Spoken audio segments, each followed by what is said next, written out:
Welcome, everybody, to another edition of the C3 Friday Free for All. We appreciate you joining us on this Friday afternoon at 7 p.m. Eastern Time, like you do every Friday, to join in this Panthers discussion. That's right, this is a show for Panthers fans by Panthers fans. If you would like to be a part of the discussion tonight, hit that link pinned at the top of the YouTube and Facebook chat. Join the Streamyard and be a part of this C3 Panthers conversation with the C3 Legion, the famed C3 Legion. Hit that like, hit that subscribe, hit that notification bell. Let's jump right into it. Let me introduce my band of merry faithful men. First up, you know him, you love him. He might tell you shut the hell up or suck it up, Buttercup. It's Panther Pickle. Pickle, what's up? What's up, Cody? Like, you know what we're going to hear this time next week? We're going to find out the Giants owner said Brian Damo is... Guten Tag. And Giant fans, suck it up or shut up. Guten Tag to that one. The Panthers are in Germany taking on the New York Giants. We're going to have to get up early at 9:30 to watch the Panthers play. That's going to be a brand new experience, man. You know, I like a little bit of sleep on my weekends, but we'll make it happen. Yeah, we'll make it happen. Sleep when you die. Yeah, you're right. You're right about that. Next up, my man, my brother. We call him the C3 brand ambassador. You know him. You love him. It's D's Ill Skills. D's, what's up, brother? Man, doing fantastic. Thank you, Cody. Like the C3 Legion back in action on the Friday free-for-all. Hidden in plain sight all along. Right in front of us, guys, and nobody saw it coming. 30 years of the Carolina Panthers, and who gets paid? That's right, number 30, Chuba Hubbard. Who would have guessed it? They hit it so well from us. I tell you what, now that really doesn't mean anything at all. There's no conspiracy there whatsoever, I roll. But what did get Chuba paid was his hard work ethic. And just like the C3 Panthers podcast, he worked each and every day at getting a little bit better. Deadlifting 650 pounds. And just like Darren Gant just said, when OTAs was in progress and they had to run sprints at the end of practice, who was finishing first? That's right, Chuba Hubbard. And he got the contract. And who was right there beside him, hustling his tail off? That's right, Derek Brown. And he was the first one that Dave Canales paid on this team. I like the direction that we're going, and I'm excited to see Jonathan Brooks, and I hope we see him this Sunday, Cody Lack. Let's roll, C3. Let's roll. Happy to have a glimpse of the future of our running game, which is Chuba Hubbard and Jonathan Brooks. That has the potential to be one mean as hell 1-2 punch. Look at the Detroit Lions right now, who are balling with two running backs. Hey man, maybe we can get a little bit of that hopium around these parts. You know what I'm saying? Next up, my man, back on the free for all. We know him, we love him. It's Jake the Snake. What's up, brother? How you doing on this Friday evening? Oh, I'm doing great. How about you boys? Shit, ready for a free-for-all, brother. Hey, I'm telling y'all right now, it's going to be a good night. We got damn David Tepper tapping kegs, man, enjoying himself, passing out beers and shit in Germany. Hey, if he's having a good time, why can't we? Hey, y'all can't not tell me you ain't looked at them photos and think the same thing I did. Tepper was soused. Oh, yeah. Super duper soused. Yeah, I'll bring up some pictures of the event. But listen, man, we appreciate y'all. Hit the like, hit the subscribe, hit that notification bell for every single time that the C3 Panthers podcast goes live. Let's jump right into it, boys. As we mentioned, the Panthers are in Germany. And before we jump into the Chuba talk, a bunch of Panthers legends have descended upon Germany.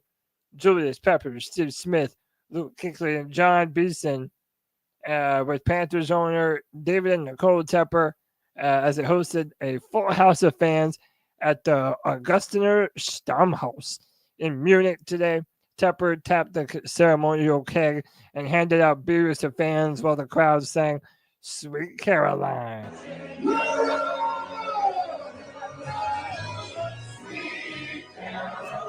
Yes, sir. We don't want to get them YouTube strikes, so you don't even get the ba. Sorry, boys.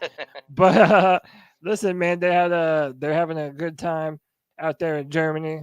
What do y'all think of these international games? Are y'all a fan of it? Are you hoping that one day you might be able to make it out to one of these international shindigs? I'm a fan of it. I like it, honestly. I mean, why not? You're growing the community, growing the fans. I like it. Hell yeah. I mean, they're definitely having a lot of fun. I mean, it would be fantastic to be in a situation to fly over to Germany to watch a Panthers game. I mean, that would be fantastic. I can only imagine how much fun it would be. I saw some things posted by the Roaring Riot, maybe even yesterday, kind of similar situation where they're playing Sweet Carolina. Everybody's drinking, having a good time. That's a truly awesome thing to watch, to be honest. All those guys just having fun being Panthers fans, despite the season and despite last year at that point. Vegas Drew back on the free-for-all. Drew, how are you, brother? Good, how you guys doing? Doing good, man. Let's jump into this convo. This is obviously at the top of everyone's minds when it comes to Panthers discussion. The Panthers have locked in one of their young stars, Chuba Hubbard, agreeing to a 4-year, $33.2 million contract extension. He gets a max value of $37.2 million with $15 million in fully guaranteed money. I went and posted on Twitter something that I've been saying for a while. Chuba Hubbard has done nothing but grow and get better as a football player through not one, not two, but 3 different coaching staffs. He has been by far the most consistent offensive player that the Panthers have had in the past decade. This is a man who deserved that bag. Gentlemen, what do you make of this Chuba Hubbard signing? Are you loving it? Are you mad that we signed another running back? Boys, it's a free-for-all. Jump on it. You're muted, Pickle. I like the signing. I really do. A lot of folks have reservations. A lot of them reservations, I think, extend to the fact that they really, truly wanted to not re-sign anybody. I always figured you were going to have a veteran of some sort in there. The idea of starting off next year solely with Brooks, I thought right now was a bad idea because Brooks, well, to be bluntly right now, like I told Mr. G Baby yesterday in our space, I need to see him do something before I award him a gold jacket. I know some folks out there thinks he's the best thing that's ever been but I need to see him at least get on an NFL football field other than a practice. And he ain't got there. And he has a good chance to earn that part. And Chuba Hubbard's deal was not really all that much. You don't know the details of the contract. Once the details are found out, you'll find. Brooks and Chuba Hubbard together, very well, maybe better than double trouble. But we'll find out. Sure. You're talking about a guy right now who's, 5th in rushing yards right now? Right? Yeah. And right now he's ranked as the 9th highest paid running back. He's not even top 5. You're talking about a guy that's more likely going to continue to grow. I don't even think this is going to be his best season. I think his best season is yet to happen. I think it was good to pay him now instead of waiting until after the season to do it. And I think, like Pickle said, him and Brooks could be a nasty combination. Yeah, I mean, it's almost like Dave Canales is setting this up for Chuba to be our hammer, right? We finally got our power back. We finally got our short yardage guy. If you look back to the game versus the Saints, that go-ahead touchdown in the 4th quarter, that how bigger of a coming out, I'm a star on this team play do you need? We were on the 16, 17-yard line. The guy gets right in behind, I think it was Hunt, I believe, or Lewis, one of the other, got behind one of the guards, found the crease, broke another tackle, and got into the end zone to win the freaking game for the Panthers. What more do you need to see from your running back? Like Jake said, top 5 in the NFL. And what are Panthers fans saying? We need to run the ball more. We're not even running enough. And we got a top 5 back in the NFL. How much more proof do you need? Now, the people that don't agree with this, Cody, that I've heard, and all of us on the panel, we seem to be pretty happy with it, okay? But the argument that I've heard was that we just paid him too much money. And for those people that do feel that way, just like a G-Baby, right? He's not on here yet. Maybe he gets on later. So I don't want to steal too much of his thunder, but let me counteract that point, okay? 2 years ago, we signed Miles Sanders for about the same amount of money. and the guy that come off the Eagles running for 1,300 yards. And now 2 years later, what happens in the NFL? The price always goes up. We get a top 5 running back in the league for the same amount of money, basically $8 million a year. And let me also throw in, we're paying Von Bell $10 million in dead cap this year. We're paying Bradley Bozeman $10 million in dead cap this year. Jake likes to remind me we're paying Hayden Hurst $10 million in dead cap this year. So there's a lot of reasons why this isn't that bad of a contract, even though some Panthers fans aren't entirely happy about it. I say if you look some of the extenuous factors calculated into this as to what we paid Miles Sanders 2 years ago and what we're paying in dead cap, this is a great contract for the Carolina Panthers. And if you just don't like Chuba Hubbard, that's okay. You don't have to like him. But I think it was a good signing moving forward, Cody. Yeah, I really do too, man. And shout out to Kelly Dwight Fields for that C3 love bomb, $5. He says, signing Chuba, awesome. Or he or she, sorry, that's a man and woman's name. Keep pounding. And then I appreciate you, brother. Thank you. And then Blind Panther. What's up, Joey? Says it's about $9 million a year. Not bad for the greatest running back to wear a Panthers jersey since Christian McCaffrey. And listen, I mean, this is a list that was put out by the 33rd team. They have Chuba ranked as their 5th running back in the NFL. And you made a great point, Deez. People want us to run the ball more than we are. So to me, this makes so much sense because, one, like I said, he's gotten better every single year. People complain about Panthers, the Carolina Panthers not signing players and letting them go on to other teams and just letting go of our best talent. And then they get mad when we do something like this and actually retain a player that deserves to be here. I love the signing. I think that he deserves it. I think that he's an incredible guy. I think that he has an opportunity to continue to be really special and be a very aggressive pounding runner for the Carolina Panthers to keep pounding. I love his style. I love his enthusiasm. I love his attitude. And even though I've historically been a proponent of not paying running backs a bunch of money, to me, this doesn't break the bank. It doesn't extend us too far out. And we get to show a really good player who deserves it. I love your money. I'm happy with it, man. Let me get my brother C3 Cole back in the building. Colby, what's up, bro? Welcome to the Free For All. What's going on, Cody Lack? I never thought I would see a list look like this with Chuba's name in the top 5, man. I really got to say, it warms my heart, dog. With any Panther player in the top 5, let alone a running back since McCaffrey, you know what I mean? And then another point that I wanted to make too was the Panthers have sank $100+ million in the guard position, and we think that we have a promising center in the form of Brady Christensen. So why wouldn't you pay the money to keep your run game intact and aggressive, which is what Dave Canales has said he intended to do and that he was going to do, to the point where fans are disappointed that we're not running it enough. So to me, it's just a clear indicator of the type of offense that we want to continue to be going forward. Fast, aggressive, physical, and pounding the football. And that's very QB friendly at the same time, Cody. So that would be great for Bryce if you could get away with that and run the ball a lot and then do your play actions and let him create plays out of that. Absolutely. And a couple things I wanted to draw attention to is look at some of these names up underneath Chuba Hubbard on this chart. Did you have David Montgomery rushing for less yards than Chuba Hubbard at this point on your bingo card, on your Panthers bingo card? What about Najee Harris? What about Breece Hall? I mean, all these guys, these are Josh Jacobs, fantastic. Devon A-Chain, Alvin Kamara. Yeah, bro. I mean, it's unreal how effective he's been. It's 5 yards a carry is what he's averaging. 5 yards a carry. No wonder Panthers fans want us to run the ball more. We only have to run it twice, and it's a first down.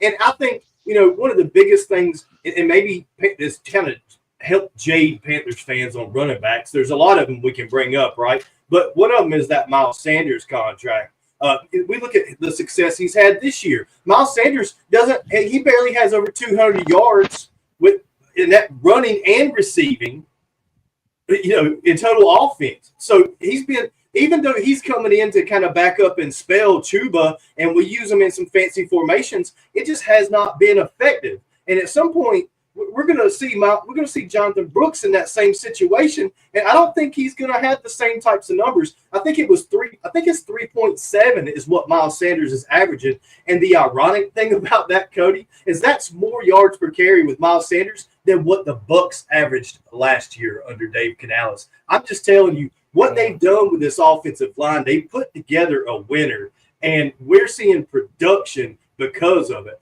And we're going to see more production with an explosive breakaway runner, a guy that can bounce it to the outside, a guy that's shifty like Jonathan Brooks, a guy that can be a passing threat like Jonathan Brooks. We've got great things coming on the horizon just from the foundation that Dave Canales has laid by bringing in those two expensive guards, like you said, for $100 million. Obviously, it was worth every penny for the Carolina Panthers.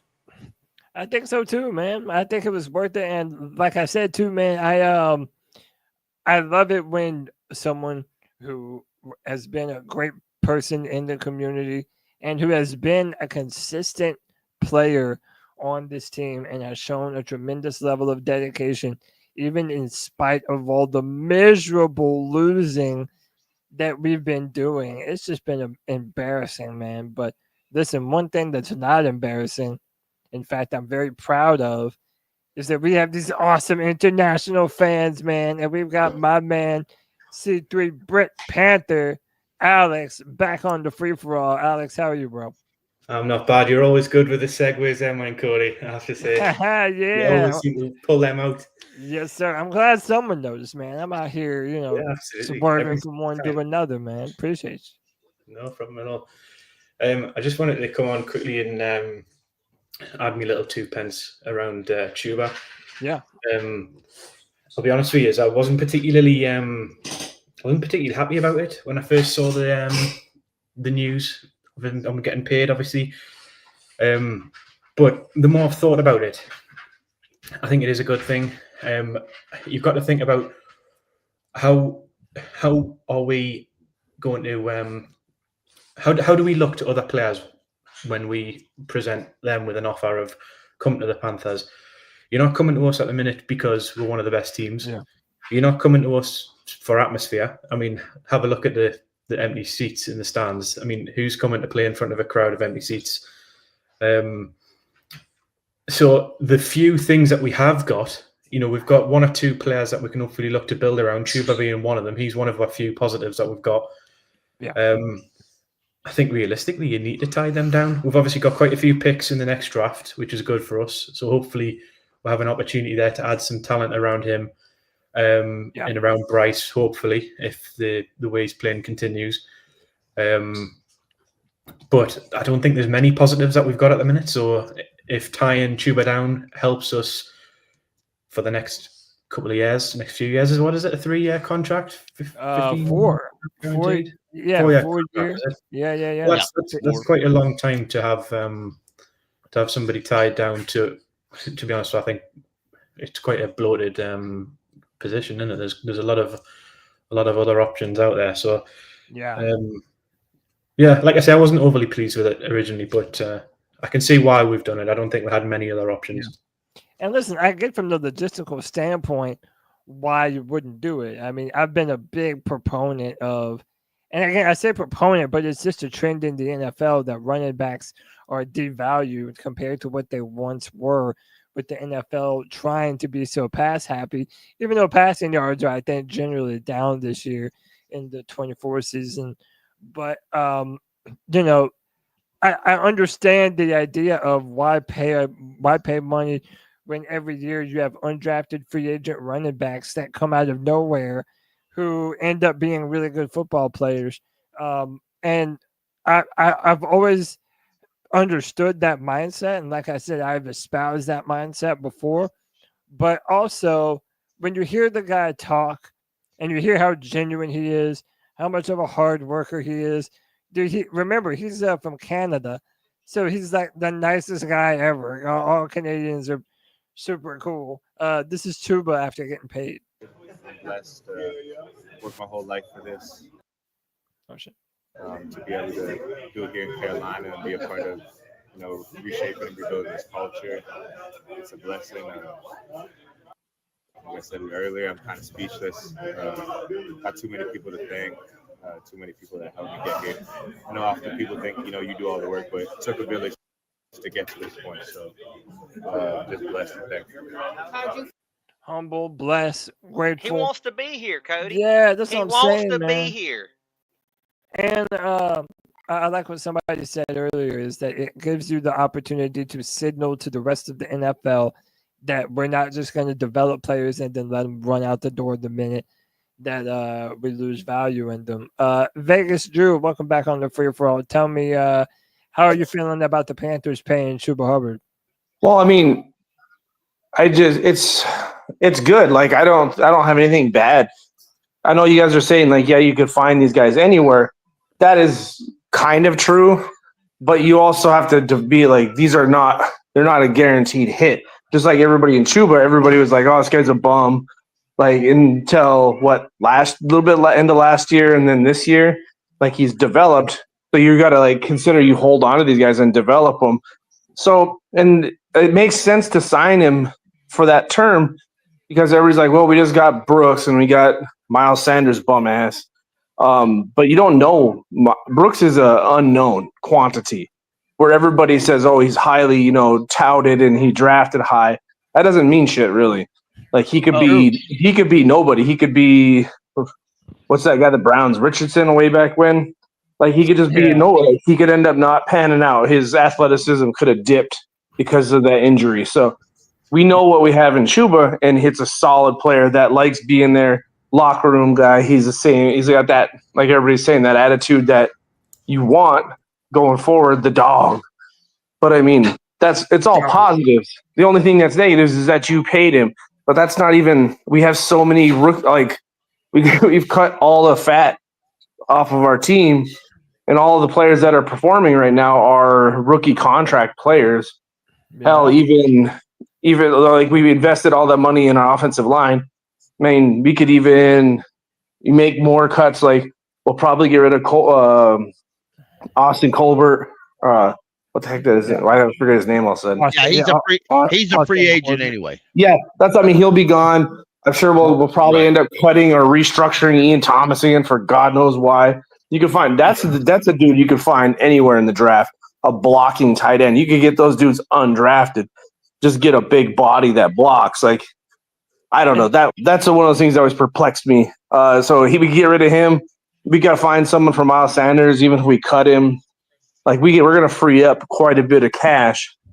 And if you like you guys are saying, you could buy a guy in free agency, but being Carolina where we're at right now, you also have to overpay. So he kind of gave us a little bit of a discount. I think he'd be more valuable on another team, some team that's a competitor right now. Would probably pay him that or more to be on their team. Yeah, so I mean, sure. And we could still trade him. It's not a horrible contract. Yeah, so, no, it's definitely not horrible at all. If anything, I think it's very reasonable. And before we jump into to the cap here, Pickle, think about all the names that you just mentioned, right? And that we're sort of considering here: Damian Lewis, dog, right? Robert Hunt, dog, Chuba Hubbard, dog. Now you got Jatavion Sanders out here balling. Dog. Like we have dogs all over this team right now. And I think that as time goes on and we continue to accrue more and more draft picks, and we haven't even gotten to the trades yet. We'll talk about all the trades and what we made of them and should we have made more.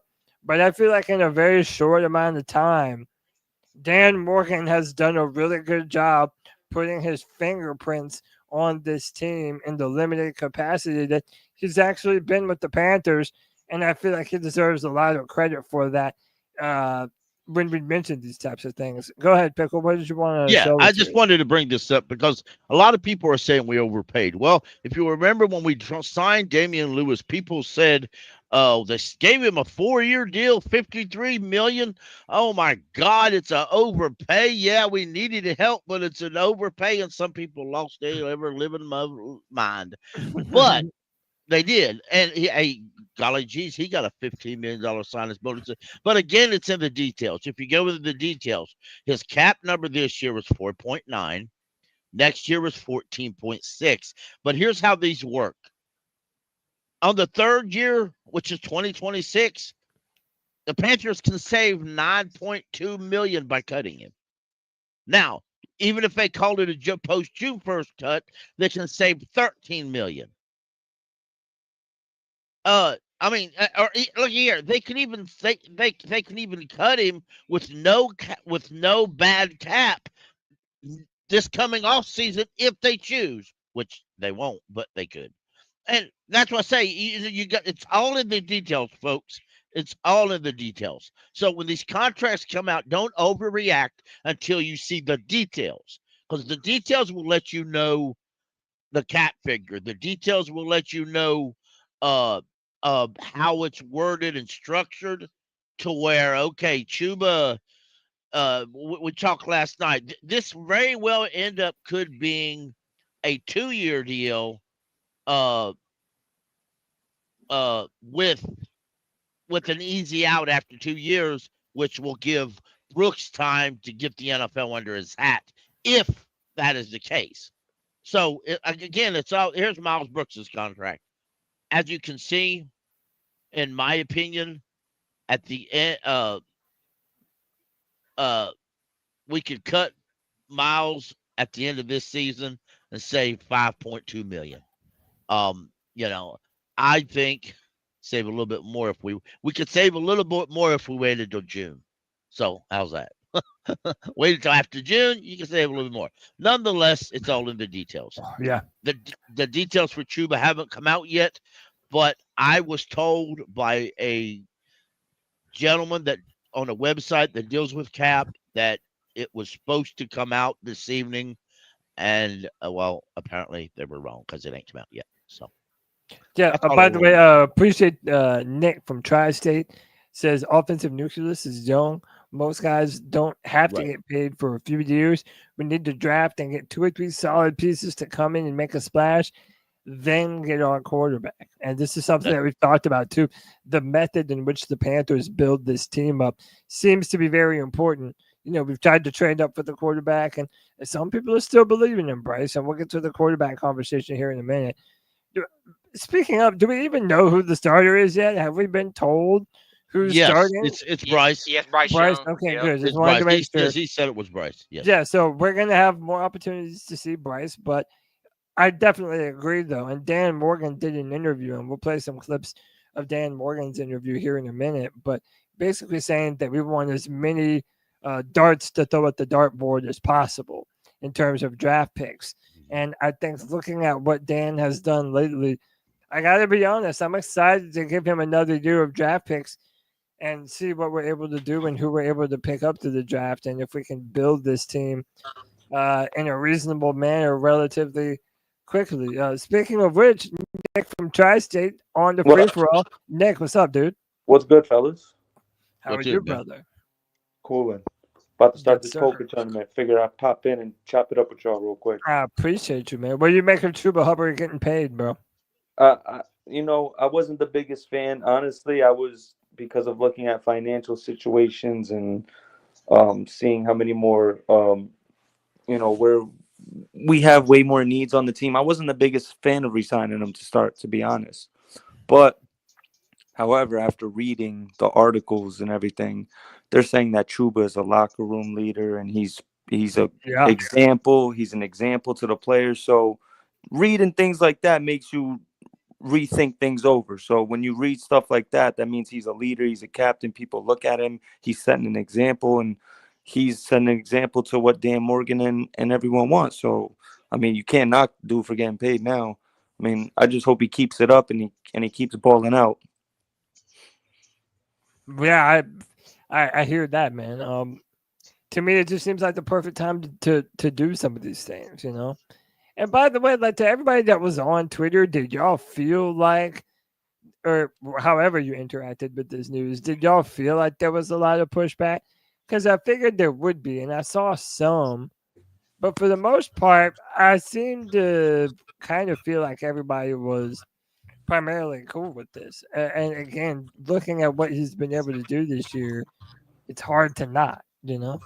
Yeah, the only reason I was skeptical type early was because I was like, you know, we got a lot of holes defensively, so it's like you spend that money towards to something that to one of those positions, you know, D line or edge or corner. But like I said, when you're a leader and you're setting an example, there's not a lot of money don't even replace that. You know what I mean? When you got a player setting an example at the end of the day. Absolutely, man. And we don't have too many of those, man. It's like most of the guys that were captains that had been on this team for a while, they get shipped out of places, man. I mean, even Deontay Johnson, who started out as I believe Deontay was a captain, right? Was he? Am I wrong on this? No, not Maybe I'm saying it wrong. But Dante Jackson was. Yeah, was right. Having the amount of people on this team that used to have seniority, they're not here anymore. So that's why players like Chuba Hubbard, they're incredibly important to what we do. Right. Yeah. Did anybody else want to jump in on the Chuba conversation, and then we'll sort of migrate around? Yeah, free for all. We can talk about whatever y'all want to talk about, boys. It's a free for all. So let's have at it, man. It's your show. Yeah, I think Chuba's great. I really do. I think he's a leader. He's since his time coming here, he's grown so much. He's put the work in himself between the coaching changes and the quarterback changes and the line changes and everything. He's done the work himself to get where he's at.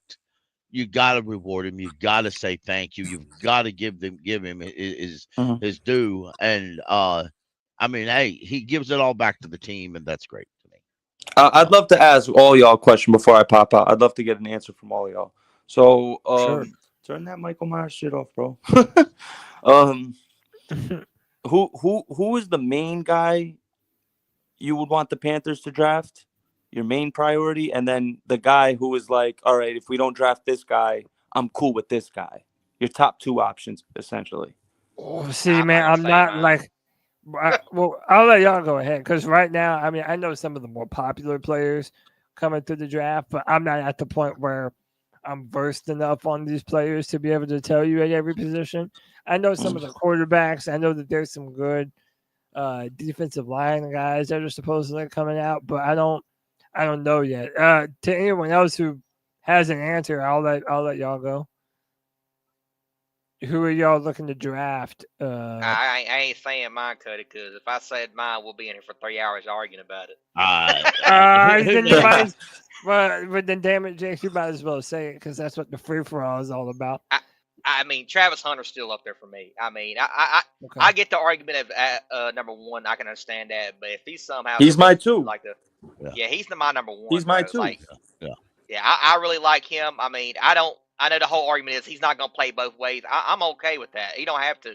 I think he's a great corner, and a lot of them, sports, we want to call it sports media people has him ranked as one of the top corner, if not the top corner of multiple media outlets. And I mean, I watched him play for Colorado. I mean, I ain't watched too many games.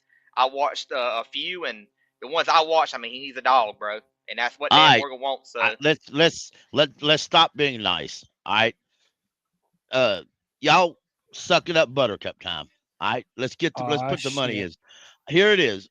Taylor Moton has a $31.3 million cap hit this coming season. Yeah, he is on he will be on his last year under contract. Now he has several voided years after that, thanks to him and his agent, because they had to have that in order for them to re-sign to save us just a little bit of money to make it through this season. Now, all that being said, the question is out there. If you cut Taylor Moton, you save a bunch of money. Because we How much can't was it again, Pickle? How much was it again? His cap hit is $31.3 million. Ouch. He can't. And for those screaming, well, let's resign it. No, you don't understand. He's done that. He's 4 times. He's restructured twice already. You for us. can't. You're can't at even do your it limit anymore. now. With him, we are on the verge of being the Saints 2.0 with him. There's a point when you stop restructuring because you're going to end up. Right now, we're already at negative cap on him, or we're at negative value on him. He's a good right tackle. Do not misunderstand that, and it will hurt a little bit to release him, but it is what it is because you can't pay him $31 million. If they do, So- that completely so changes the draft process. Well, it does, Yeah. but here's my question. You have right now, you have some options. Number one, Brady Christensen to me is our number one must sign. Not counting J.C. Horn. I believe J.C. Horn will be signed before the season's over. Now, I agree, Pickle. I agree. guarantee that happens. I guarantee right. that happens. So here's your question. Number one, do you leave Brady Christensen at left tackle and move Icky to right tackle? Do you leave Icky at right tackle? I've been move Brady screaming this for Christensen- years, Pickle. I've been move screaming for Brady Icky at right Christensen to tackle right since last year. Well, or do you move Brady Christensen to right tackle and use played right Cade tackle in Mays as a college. center until you get somebody better? Yeah. Or Go ahead. of course, there is Calvin Banks Jr. Yeah. from Texas. There's Will Campbell from LSU. Good. There's going to be a few others out there. So that's the question.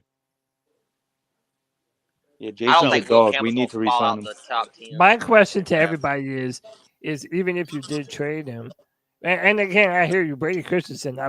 Listen, that dude can play every position on the O line. Like Mhm. this dude is the literal O line Swiss Army knife. I love Facts. the dude. I've been a big fan of him for a long time, but I do love the versatility. I also see how it is a little bit tricky to just, get rid of your most tenured offensive lineman and just assume that it'll be an easy position sliding or an easy transition, sliding Brady over to right tackle and getting someone else to play center. I don't think that it's impossible to work. And again, I love Brady. I think that he can play a lot of that, but it just, man, I personally it like sucks. Brady at center. I do Cade too. Mays I do Cade too. Mays. Brian Balding put out an exit video really commenting about Cade Mays. Cade Mays has got a whole lot of high marks since he's had to start at center where Brady's been in other positions. And I y'all know Cade Mays is a Tennessee boy and I love him. But I'm not ready to say Cade Mays should be a starting center. I like Brady at center. That's where I like Brady Christensen myself. Some people think he I should think- be a left tackle, but I think that's- Cade Mays is definitely I've heard that. I've heard that serviceable before. at Yeah. center. somewhere. Pickle. You think he's serviceable? So I mean, but hey, we don't know what we can afford though. I But think I that's do his definitely natural want to bring position. back him. I mean, Pickle, he looks better at center than he did at guard. I mean, am I wrong? I believe so myself. Yeah. But what now? Wait a minute, Jake. I thought about that today.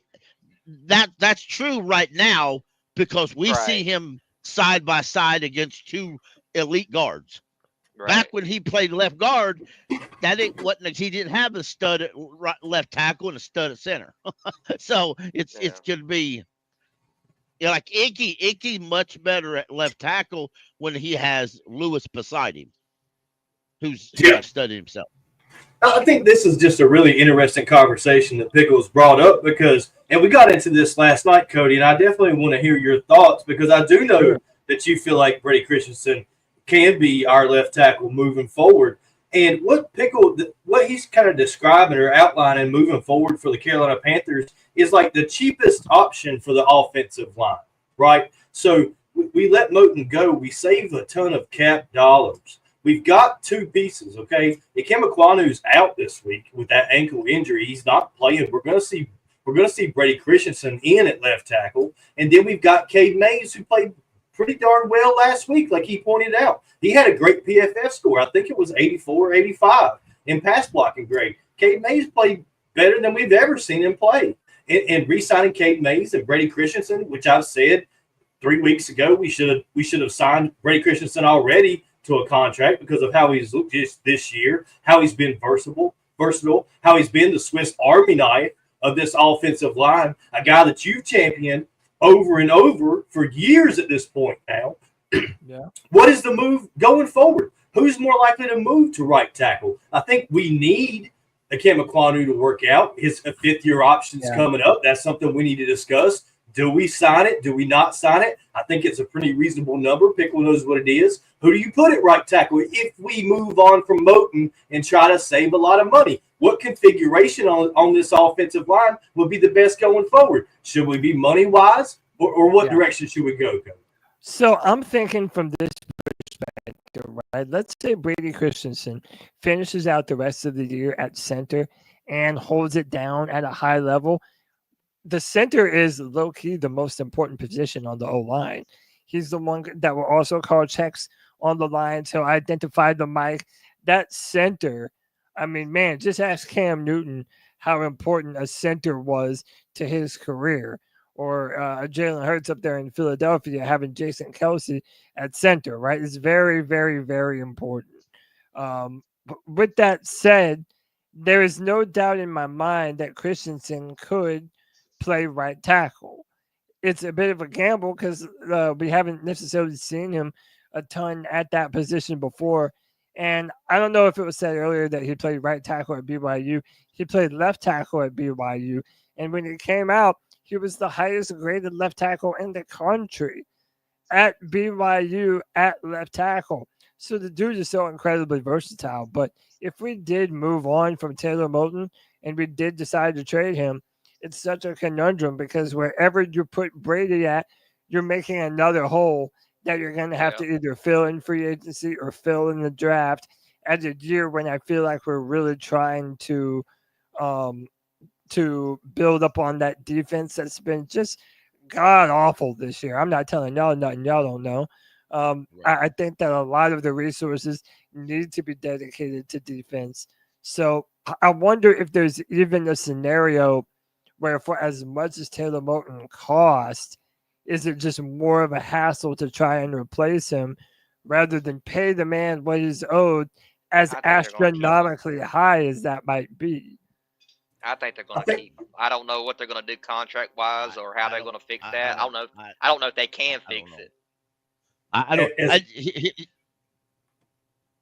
As much as he's played, as all I was going to say, Pickle, as much as he's played, go ahead. And the problems that it poses by letting him go, like Cody said, it seems like the right thing to do. I agree with Jake. We should probably just eat that money this year and figure it out later.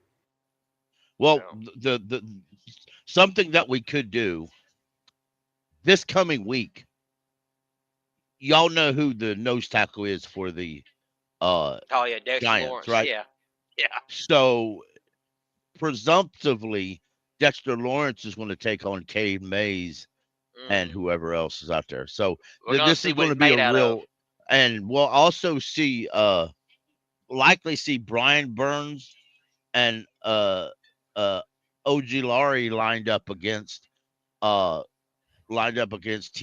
and Brady Christensen. So we'll be able to see if Brady Christensen holds up against an elite pass rusher. Now, do we know and for if a Cade fact, Mays holds up against Dexter Lawrence? do we know for a fact if it's going to be Brady? Do we know that Ekwonu is? Yeah, Ekwonu's out. Icky's out. Ekwonu's ruled out. Okay. So speaking of that O-line play, man, listen, whenever Brian Baldinger stops to give us some love, bro, you know it's going to be a good video, man. Listen, we've been talking about how dominant this offensive line is. And by the way, these are all the reasons why I have no problem paying Chuba Hubbard at all. Because you invested so much in these two dudes at left guard and right guard. Let them be big, strong, and aggressive. Let Brian Baldinger break down how rough and tough these Panthers keep pounding the football. Offensive line play. And that's what the Panthers had on Sunday against the Saints. Look at Cade Mays here making his first start at center. Look at the push that he gets with Hunt. Lewis over here with Christensen. They got daylight there for Chuba Hubbard. These were like 1 5-yard gain after another in the first half. Like Cade Mays makes his first NFL start at center. Like, look at the movement. Like displacing guys. All right? Colin Saunders off the ball.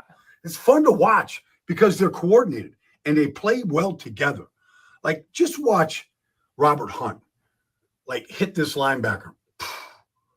Like, he sends them outside the numbers. You watch it inside here, and there's movement. Lewis and Christensen, right? Moten. Like, there's movement right here. And just Chuba Hubbard doesn't go down easy. This is all like in the first half. Like, watch the movement here and no penetration. It's good to watch. Look at it. Look at the blocking here. Watch Mays come on Demario Davis and crush him right here. And then watch Hubbard just run through contact. Like 1 5 and 6 yard gain after another. I'm looking forward. I mean, I don't care what anybody thinks. Like, I want to see Robert Hunt against Dexter Lawrence in Munich. Like, I want to see him like a beer garden, chugging beers. I want to see this. I just want to see hands, feet, elbows, knees, head. Like, I want to see it all. Those two going at it. Two beasts inside. Two sumo wrestlers. Like, watch this over here. Watch Lewis and Christensen right here. All right, Ian Thomas right now. Look at the movement. Jatavian Sanders right there. Like, look at all that, okay? Now, Hubbard, that's his man right there, all right? Demario Davis. But it's still 6 yards. They keep track of this now because these runs start to get a little bit bigger. Here we go. He's averaging 5 yards a carry on the that D-line gets tired. There's Cade Mays. There's Lewis. Watch him start running through contact. All of a sudden, these guys aren't getting him down. Nobody's getting him down. He's running right through it. You know what it does? It sets this up. The game more he winner runs, right the here. better he gets. Yes, From the 16-yard line, down 22-17. 2.5 minutes to go in the fourth. Like, when you can do this, press the hole. All right, now where's he going to go? He's going right behind his right guard. You know it. There it is. Look at him and Lewis. Look at the two guards getting their work done. Right? Now you run away from Tyrann Mathieu right there for the game winner. You know what that feeling is like? Like, look at these guys. Mingo, Sanders. Like, where's Cade Mays? Like, they're pumped. They deserve to be. They played well up front. Dude, that shit was hard, boys. Got my blood pumping on that one. Boy, that's some good stuff. Yeah, and that's what I'm Thomas saying. Davis said it today on the Panthers huddle. He said this battle is going to be won in the trenches. And I get that. We say that for every football game. But this is important, especially important in this Giants matchup. Like Baldinger was just talking about, we have got to dominate Dexter Lawrence physically in the run game, so we're not set up in 3rd and 8. So we're not set up in 3rd and 7. So we're not set up in 3rd and 12. We don't want this Giants pass rush to pin their ears back and be able to come after Bryce Young in the pocket. That's the last thing we need. Dexter Lawrence has more sacks than the entire Carolina Panthers defense. We've got to get physical with him up front and move the football forward by running the football down the field and imposing our will on the Giants early in the game. Like Panther Pickles said, we've got to tire those guys out so we can take control and finish the game, like Dave Canales says, in the 4th quarter. Yeah, like my man Dan Floyd out there in Manchester says, big boy bully ball. That's what we do, man. We're playing big boy bully ball around here. You know what I learned watching this, and I match it up with the other stuff I watched from T.J. Sanders, the tight end. Yeah, Jatavian Sanders. Yeah, the Honey Badger, Tyrann Mathieu is 32 and too old to play safety in the NFL, dude. Oh, hang her up. I said Manchester. Hang her up. I meant Newcastle. Yeah. See, I know I committed a great sin right there because I feel like there's probably some football rivalry that I don't know about, some soccer rivalry, and I just called Alabama football Auburn. You know what I'm saying? Like, it's just some shit that you don't do. I sincerely apologize to all of our brethren across the pond. I will not make that mistake again. Newcastle, I got to remember because it's like the beer, Newcastle Brown Ale. I got to remember that all the time, Newcastle. But listen, I wanted to bring up this, man, because it seems like every single week we're talking about how impressive Jatavian Sanders is. And I was happy enough to be at this game where I feel like we saw him play the best game of his career yet. This is Brian Baldinger talking about. Panthers is the 4th round pick out of Texas, Jatavian Sanders. If you're watching Chuba Hubbard run this year, I know you have. You've seen him block, but we haven't seen him really get loose, just shake loose in the passing game. Well, right here, Bryce Young checks it over to him, and this is what he looks like. Like Tyrann Mathieu has made 1,000 tackles in this league.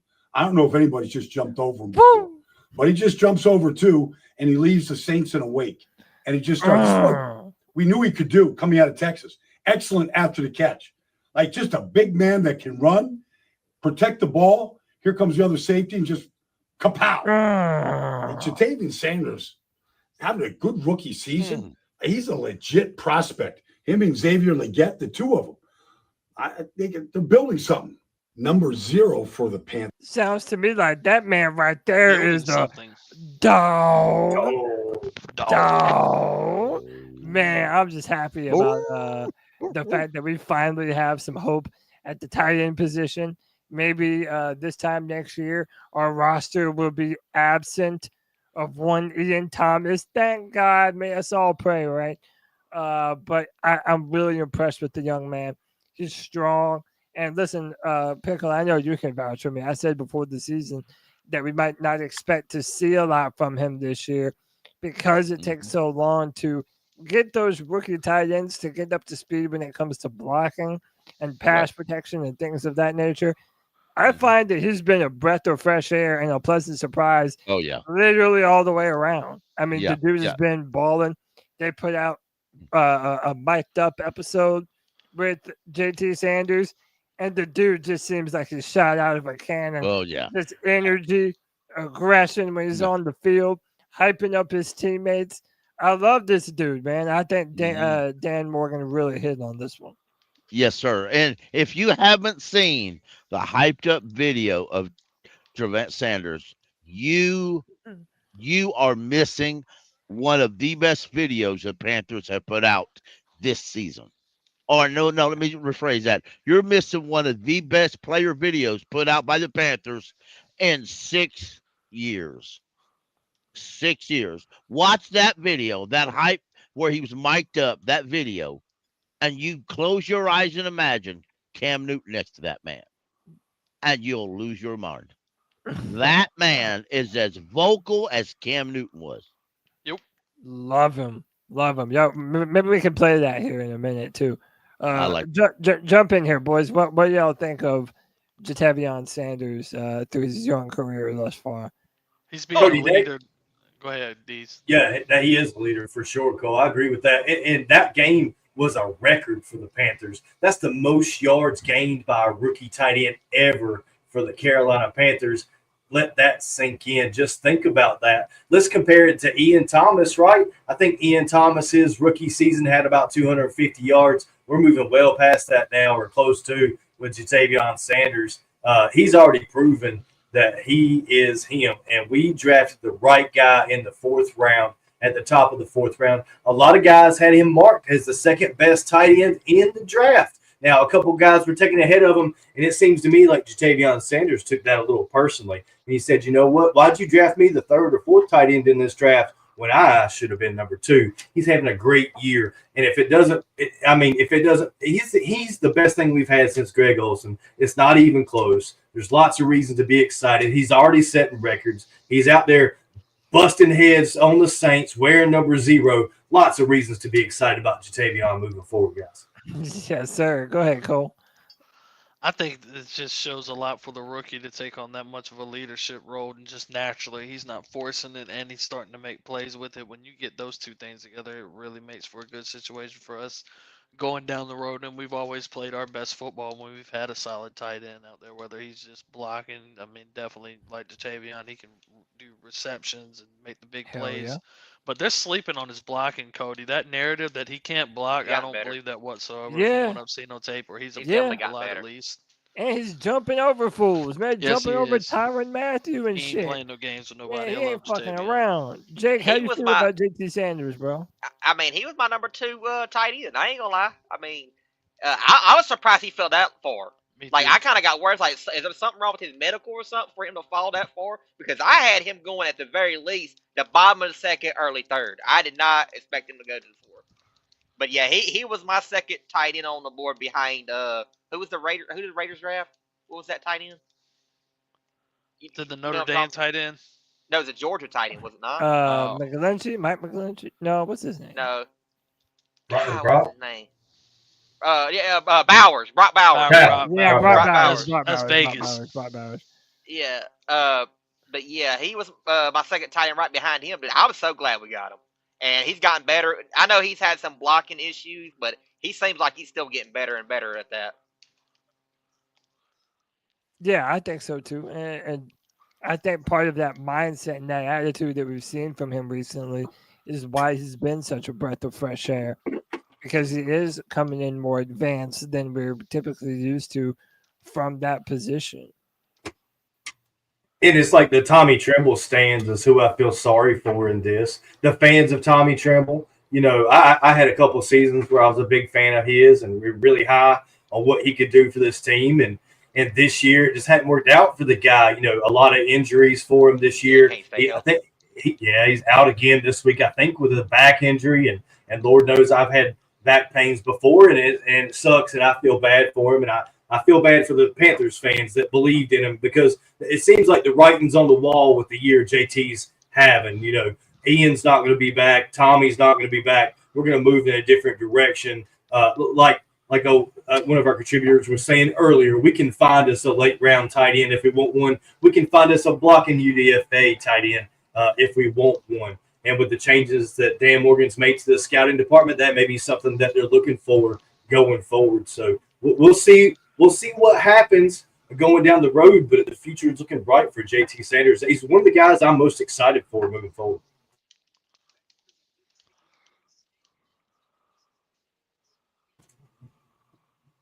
Yeah, that's really good. I love Sanders a lot. I think the combination of Leggett, Coker, and Sanders and Chuba and Brooks.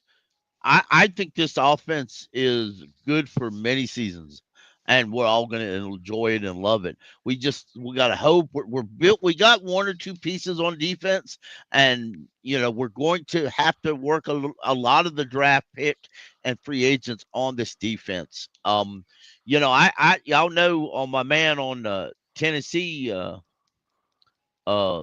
Pierce. Yes, James Pierce. Pierce, I've kind of went downhill. I've watched him play in some early games. Wasn't impressed at all. But here lately, I have watched him play in the last few weeks. He comes up big at good moments and big moments. He does come up big at big moments. And again, I like him now. I do like him Now. now. I do like him now. And maybe he just has to grow into it. He still reminds me a lot of Burns. I told a guy on Twitter today, I said, Pierce, when he turns it on, it's on. But sometimes he don't turn it on. So sometimes he don't turn it on. But when he turns it on, it's on. I like So the what- connection of him being a Charlotte guy, Cody. Yeah. Elaborate on that. Who we're talking about? James Pierce Pierce from Jr. out Tennessee. Yeah. Yeah. Pickle. What Because, do you think that's about- something. No, go ahead. What? No, I was just saying No, that's something we need. He was talking about building the defense through the draft. Is all we were talking about, Cody, while you were gone. That was it. And he was talking about Pierce and how he might be a good player on this team. Sometimes he goes hard, sometimes he doesn't. Jake, go ahead. I like a dual Carter too. I mean, I was kind of out on him, but when I watched him against Ohio State, that was my first game where I actually paid attention to him. He got 2 sacks and he actually upped his game. He's on my board now. And I know I'm gonna butcher his last name, but what's his name? Nick? Is it Scorton? Or I don't know how you say his last name. Just something That's like another that. guy. Kyle can pronounce his name real good. But yeah, he can. He can. Yeah, I like him. He's kind of like 280.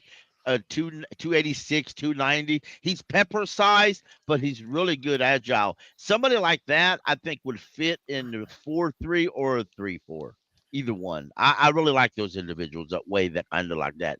I'm not really too interested in the edge rushers that are like 240 or 235, unless you're going to put them as a linebacker, maybe. But it depends greatly on if we switch defensive systems. Yeah. Hey man, before we go any further, let me welcome my man Anthony back on the free for all. Ant, what's up, brother? I wanted to get your opinion on this Chuba Hubbard contract, but welcome to the free for all, bro. What's up, bro? What's up, guys? How y'all doing? Doing good, brother. Doing good. What'd you make of that Chuba Hubbard contract, dude? I thought it was all right. I thought it was fine. I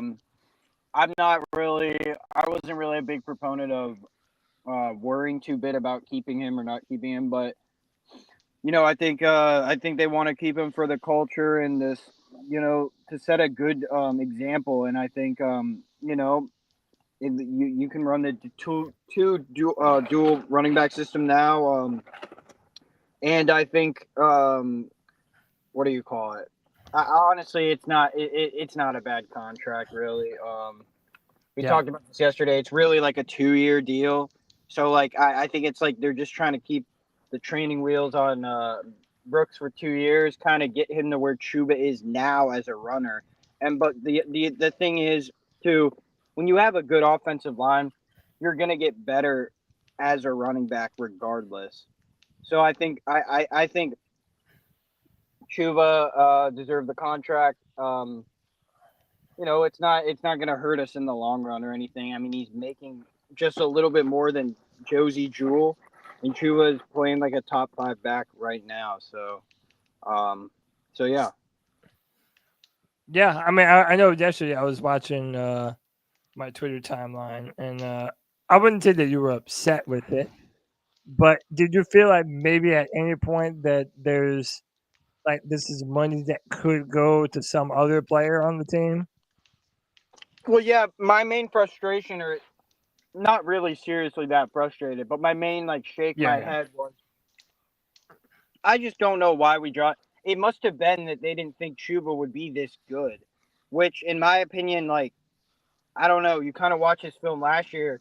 The dude had 900 yards, or he had 1,100 total yards on a horrible football team. So I don't know. Maybe they miscalculated. Maybe they're trying to do this Monty and Gibbs thing.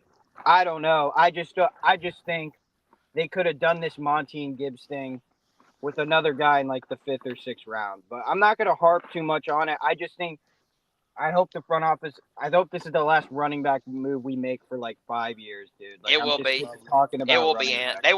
They won't be using a draft pick on running back for at least 3 to 4 years, if that. It may be longer than that. And it's not that I'm trying to act like a dick about it, but this team has so many bigger holes that they just need to focus on getting those out of the way now. Well, you gotta be excited for this upcoming draft though, man, because we got some sexy looking picks, man. I ain't gonna lie. I trust Dan Morgan, man. I think he's gonna do another good draft. We got so many damn picks, y'all. Let me bring them up. I'm gonna bring up a photo of all the picks that we. It makes you want to cry, Cody. Right now we're at 4. We would draft 4. But there's a lot of people. Yeah, we get a 7th comp pick. If you go to Tankathon, they actually put in this confusing. They'll actually put in the comp pick. Tankathon does. So if you look at Tankathon, you think, oh, that's cool. We got all these picks, and then you go to another site, and it's like, wait a minute, we got more picks than that. So that's quite confusing if you're not careful. What's that one drafting site? Is it Draft Buzz? Is that what's called? Draft Buzz? Yeah. I try to do that one, and it kicks me out when I'm trying to do it. Oh, because you got to be smart to that one. Oh, shit. Oh, that's, you know what, Pickle? Did you miss that? I hug your dogs eat your ice cream. I hug your dogs eat your ice cream. right in front of you. They better not. Hey, man, I'm about to give that one away. Buddy, me and my wife always leave the house at 6 o'clock. That little shit got out and took off down the road. We took us 30 minutes to get a hold of it. Tell him right? to keep on So, going. and I'm like, you ain't getting no more damn biscuits. So then we come home.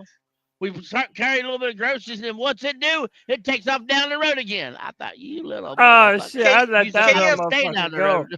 I Can said, you imagine yeah, I Pickle hope. running after that dog? I wore myself. Bro, you know Pickle be mad as hell at that dog. I think God gave me that dog just so I get more exercise. Yeah, I really think believe so that. too, man. Hey, at a certain point, I'd be like, yeah, I hope the neighbors pick your ass up and give you a home. Yeah. Because I ain't running after your ass. Hey, no he's more. smart. He'll go one way where the traffic ain't coming. I said, go the other way, bitch. Go the other way. Go on. Go right down in front of that semi. He won't do that. That's He's hilarious. smart. That is hilarious. Before we Yeah, jump into I am. some business, what if we do Here's end the up with guilty this party right matchup? here. Oh, Right that here. little There's the son guilty of a party. biscuit eating bulldog. I see her. Yeah, open the door and let it run out again, Pickle. Don't. You gotta record you chasing her next time so we can see how fast you run. Oh, shit. That looks like the lay in tramp dog. But listen, if we're gonna be expecting to see Brady Christensen versus Brian Burns, who's getting the best of this matchup? Does Brian Burns get a revenge game, or does No. Brady Christensen prove me wrong or right this entire time that he is indeed a left tackle to shut down someone like Brian Burns? I'll say it. Brian Burns ain't winning the matchup because Brian Burns doesn't even play the full game, man. If you watch the Giants games, those motherfuckers don't even put him in when they're in a run formation. Oh, Hey, I want to know what the hell you're eating at because I want some too. I've eaten some Bojangles. I haven't had it in like a couple months, so I just treated myself tonight. But Oh, I love me some Bojangles. Can't Hey, go let wrong me with tell you that. what, man. I fucked around and tried their bow bites. It's like a limited time. It's like these little bow bite things. They got this peach pepper Yeah. sauce. Bro, that shit's good as hell, man. I can't They lie. need to stop selling bow rounds.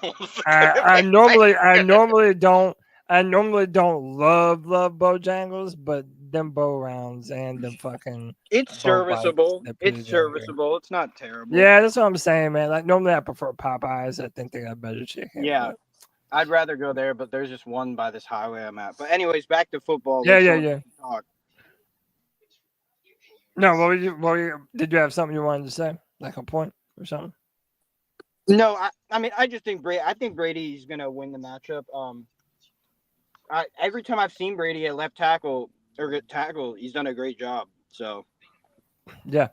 Diesel skills. What say you, brother? You think that Brady Christensen can hold it down and put Burns in his place? Was it you that posted the video on Twitter of Christensen in training camp holding back Brian Burns, just like locking him down? I like that. That was that. I mean, I remember that clip when it come out, and I remember your argument for BC to play left tackle. I mean, this has been BC's year, and this has been a chance for you to parade all those takes you had about BC. And I've been on board, bro. I've been listening, and I told you 3 weeks ago we should have already signed him. I mean, you can't have a guy that comes in and starts at center and a guy that comes in and starts at left tackle and not give him a contract. What are we doing? I know we got Josh Nijman. He's not the sixth lineman on this team. Brady Christensen is. He's the guy moving forward.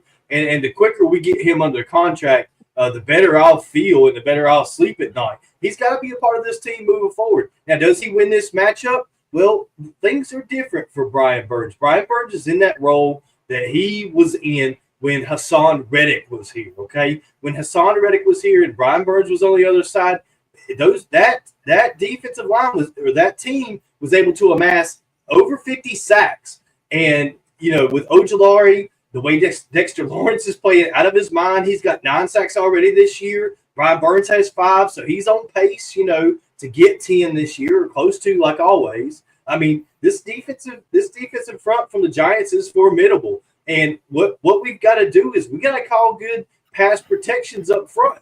And we've had a lot of discussion. Is that on Bryce Young or is that on Cade Mays? I don't know. I kind of feel like I don't think Hunt does it. I don't think Lewis does it. So I don't know who's calling pass pro.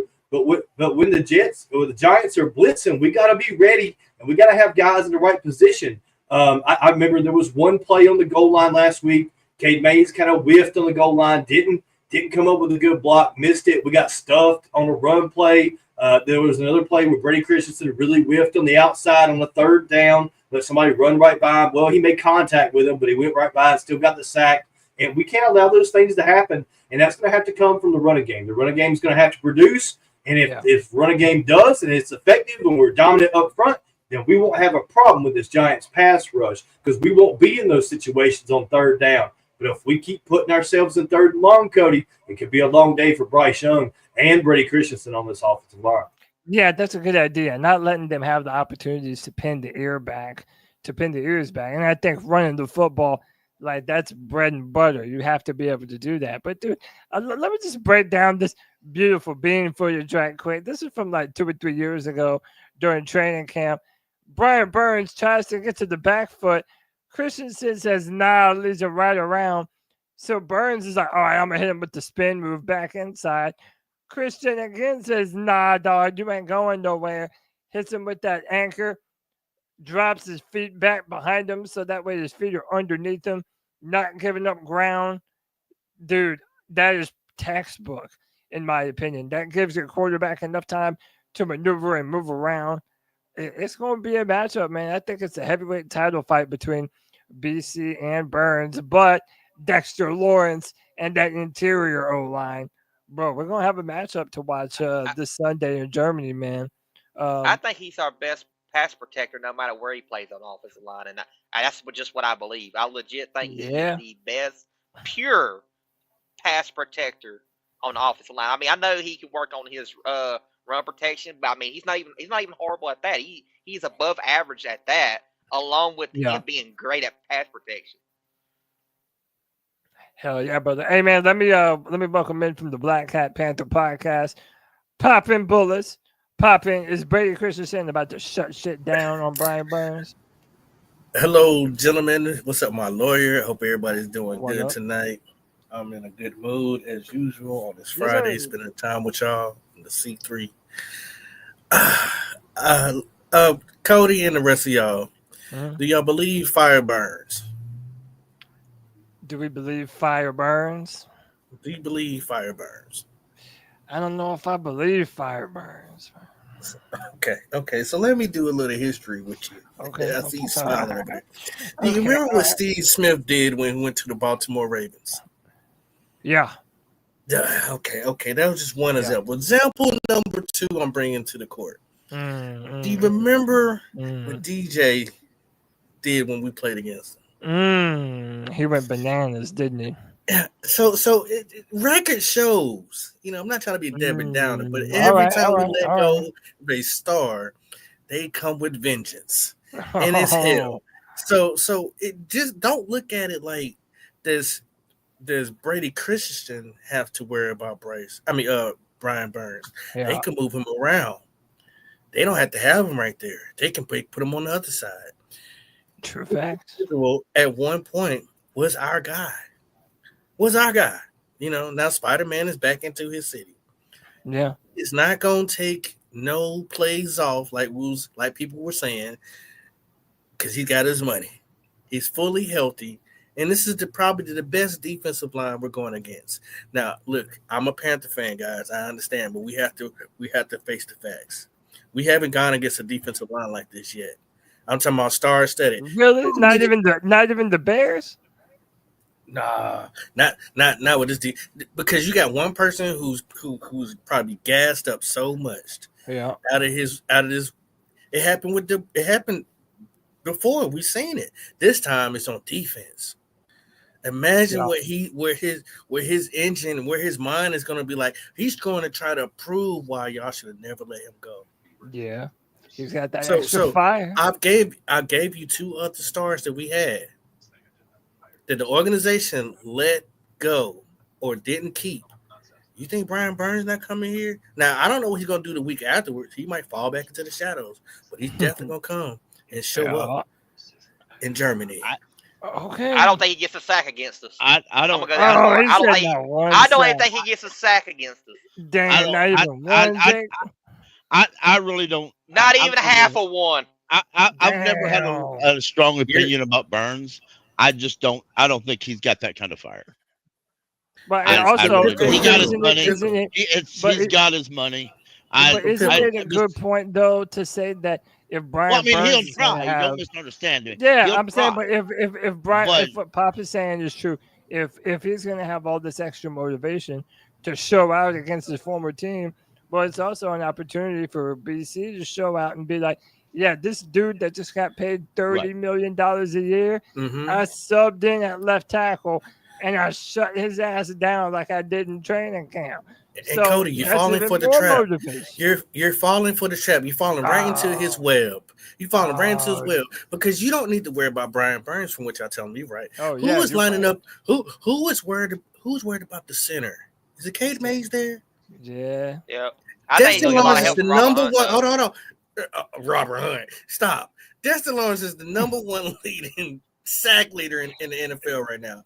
Cade Mays can't do so. While y'all take all that attention to double team, Destin Lawrence, guess who's coming stringing a web on your ass? It's Brian Burns. I'm sorry. That's the problem. Yeah, you don't think Robert Hunt's gonna be a good matchup against Dexter Lawrence, though?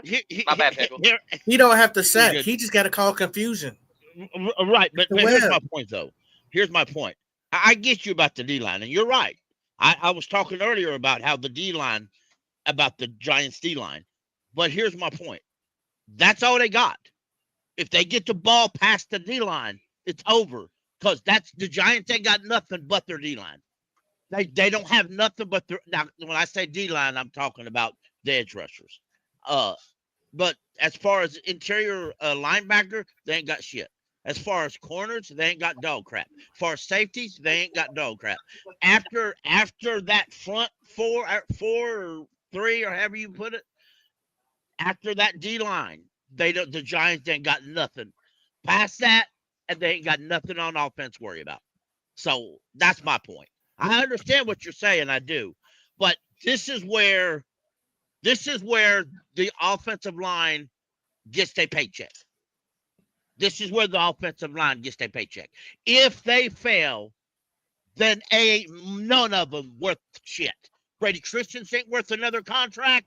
Robert Hunt, you might as well trade his ass in the offseason. Ain't none of them worth a dog. Ain't none of them worth a dog shit, in my opinion. This is where the money meets the mouth. I understand what you're saying. I'm just saying. I'm about to go somewhere else with it. If they allow one person. If they allow one nose tackle to destroy him, now I watched the I watched the tackle for the Saints get so mad because he couldn't do anything with Robert Hunt that he was walking. I'll say this though, I have been so thoroughly impressed with that interior. And listen, man, I'm wearing my Clemson shirt. I don't know if y'all can see, man. I've been aware of Dexter Lawrence since he was winning championships with my Tigers. Talk about it. Go ahead, burn that. I know burn that the dude is a beast. Just shut the hell up, Jay. But no, my thing is, bro, I know that he's a monster in the middle of that D line. He destroys everything. He makes everything else go. And that's how you know a talent is really special. He's leading the NFL in sacks. And the dude is a true nose tackle.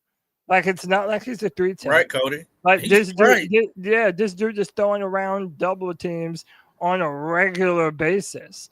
So, man, I'm a little – how about this? I'm more worried about Cade Mays on Lawrence than I am Brady Christensen on Brian Burns. As you should, but that's going to be the problem. That's what I'm telling you. You're falling right into the trap of Burns. They're going to sit here and try to double team Lawrence, and here he comes. They're going to get tired, and they're going to wear it because this is not our best offensive line at the moment. We got people injured, so we're hoping that our backups can come in here and stand tall. But this is a great defensive line. Now I do agree with Pickle, but Pickle, what is the best way to help this O-line? you're going to need your Tavion Sanders to go out here. You're going to need your senior citizen other tight end that you got. You're going to have them be on the line and help. You're going to have to do a 2 tight end set and run the ball. This is how you beat them. That's how you beat them. No other way. You can't go out there with just the regular 5 offensive linemen that we've been running. Not against this D lineman. They're going to have to be chipping. They're going to have to be very aggressive. I don't know. Second in the league in sacks given up, only 10. So, but mind you, I understand. Second that. in the league. But so this has to be a Ron. This has to be a Ron, but that's with your best of your best.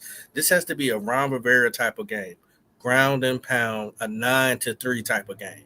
This can't be a shootout. And I've seen without Saquon Barkley being there. If y'all remember the last time we played the Giants, hell, Danny was killing us with his legs. He wasn't even going, he was just running. So let's stop. Let's think about history, guys. So I'm let it run. I'm of the mindset where I think this is going to be won by the Panthers defensive line. It's going to be won or lost by the Panthers defensive line. Because let me tell you what, and this is the truth, Pop. Anytime you watch the New York Giants, bro, that offensive line is dog shit, bro. They're terrible, man. They're so bad. I agree. They're one of the worst offensive lines I've seen this year. But however, it's like a bad meets bad thing, right? Because our defensive line has not really done a lot throughout the season. Now we're starting to get back on track, and you have EJ Wanham coming back for the first time, so that ought to be an interesting dynamic to talk about.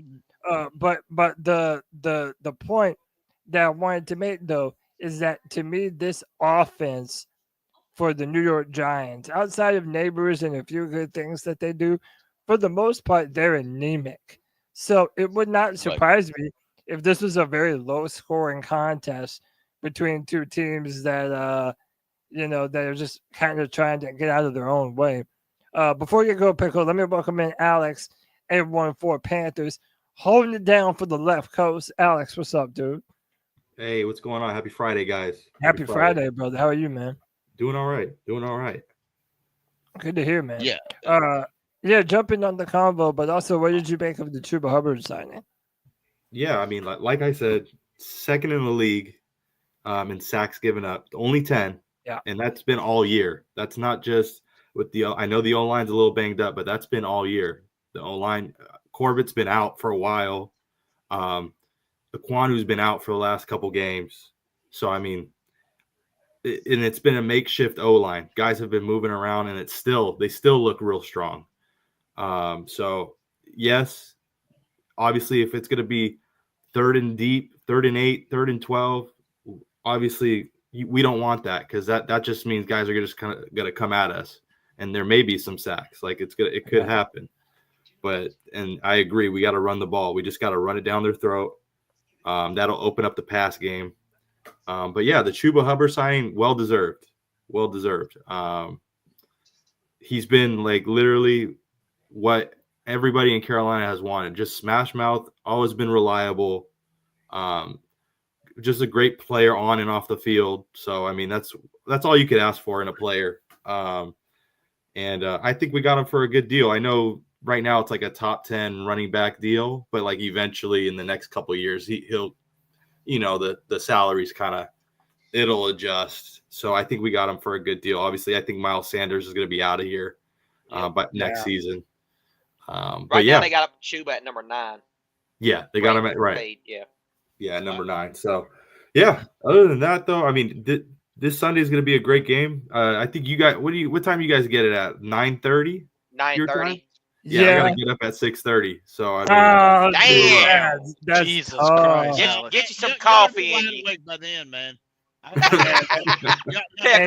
ain't all like you, brother. You might as well stay up the night before. You might as well stay up on that Saturday night, Alex. Pickle, you wish you had the sleep we had. You know it. Yeah. I know. Usually it's not too bad for me. I mean, I get the 10 a.m. games and the 1 o'clock, but now this one's a little rough. Germany, it's going to be a little rough watching this one, but I'm excited to see what that crowd's going to look like. Y'all think it's rough. Over in Germany, it's going to be 42 degrees on game day. But it's an indoor. It's an indoor stadium, though, right? Yeah, it's a dome, I believe. Well, that it's on grass. I could be wrong. Indoor. It's but grass. Damn, you ruined your own part, Pickle. It's outside. Hold on. Oh, it really is? I thought it was indoor. Yeah, it's on grass. No, hey, how about it's that? outside. There's nothing covering you. Germany got good football weather. How about that? Yeah.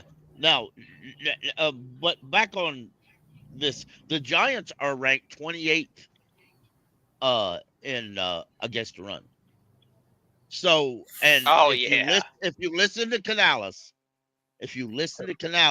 he wasn't too worried about passing because he said, I mean, we're only going in there with 3 wide receivers. And when asked about the fourth one, he said, what's his name? I forgot his name already. I know you're talking about the tight end that we brought up from Jordan Matthews was going to help out at tight end, at wide receiver. Yep. Now, we also have other, and I watched a video. Jatavius Sanders has been running a lot of plays lined up in the slot anyway. So I'm just saying, I would expect a heavy dose of run. And if I'm calling the plays, and thank God I ain't, if I'm calling the plays, I'm running directly at Brian Burns in every format. I mean, I'm running directly at him. We mentioned that on the Tuesday show. Maybe it's best to run at I him. would. But I would run directly at him. Y'all remember how Aaron Donald used to do the same shit, play right in the middle of that line and throw around double teams. Do you think that maybe the best plan of action is just to run straight at Dexter Lawrence? Because I feel like when you have that good interior, and if you're able to get Lewis and Hunt bullying his ass around, maybe that's a method for success. Seems counterintuitive, but maybe that is what we need to do, man. Just run straight into the teeth of that defense and make them respect us, especially if they're not defending the run well. But you said they're 28th in run defense. Yeah, that's not very good. We should be running that ball at least 20 to 25 times. And here's what I think. I think Canales said it the other day. If you watched his presser today, he kind of hinted that it's possible Brooks plays. Here's what I would do. I would do a 1-2 punch with Brooks and Chuba. I would wear that D out. By the time we got ready to pass, the D's going to be huffing and puffing. I just looked up they're right though. It is not fully covered. It's partially covered. They got like where it covers the seats and stuff, but the field it's open. You know what I'm saying? Like the skyline part. Dude, it's that's over dope. the field, but the rest of it. Yeah, it looks cool. That's what the Panthers need, bro. Yeah. We need some shit to protect That's a nice us. stadium. Yeah, dude, those European countries, bro, they go insane for the soccer. They break out the let's be real though, and I'm gonna throw this out there, and maybe people don't want to hear it, but in Europe, the government doesn't pay for the soccer stadiums. Just saying, taxpayers. Oh man, y'all gotta look at these pictures, man. Those are all that stadium is wild. Paid. But listen, man, if y'all really want a tip on what y'all need to be doing is going on Underdog Fantasy, using the code CP3, finding whatever Chuba, whatever his Russian number is, and hit the higher on that thing, yo. I'm telling you, it is Chuba Hubbard. If you're gonna play some Underdog Fantasy, that is the way to do it because he has been an absolute sure thing. And listen, if you believe that you know your football magic and your football stats and numbers, then man, you need to head on over to Underdog Fantasy. Join over 5 million fans that are already playing on Underdog with their champs game. You can win big money by making entries with your favorite players. You can win up to 100 times your money just by choosing higher or lower on player stats like passing yards, interceptions, touchdowns, and more. They've got all your favorite leagues, teams, sports stars to choose from over on Underdog Fantasy. Underdog is the best place to play champions.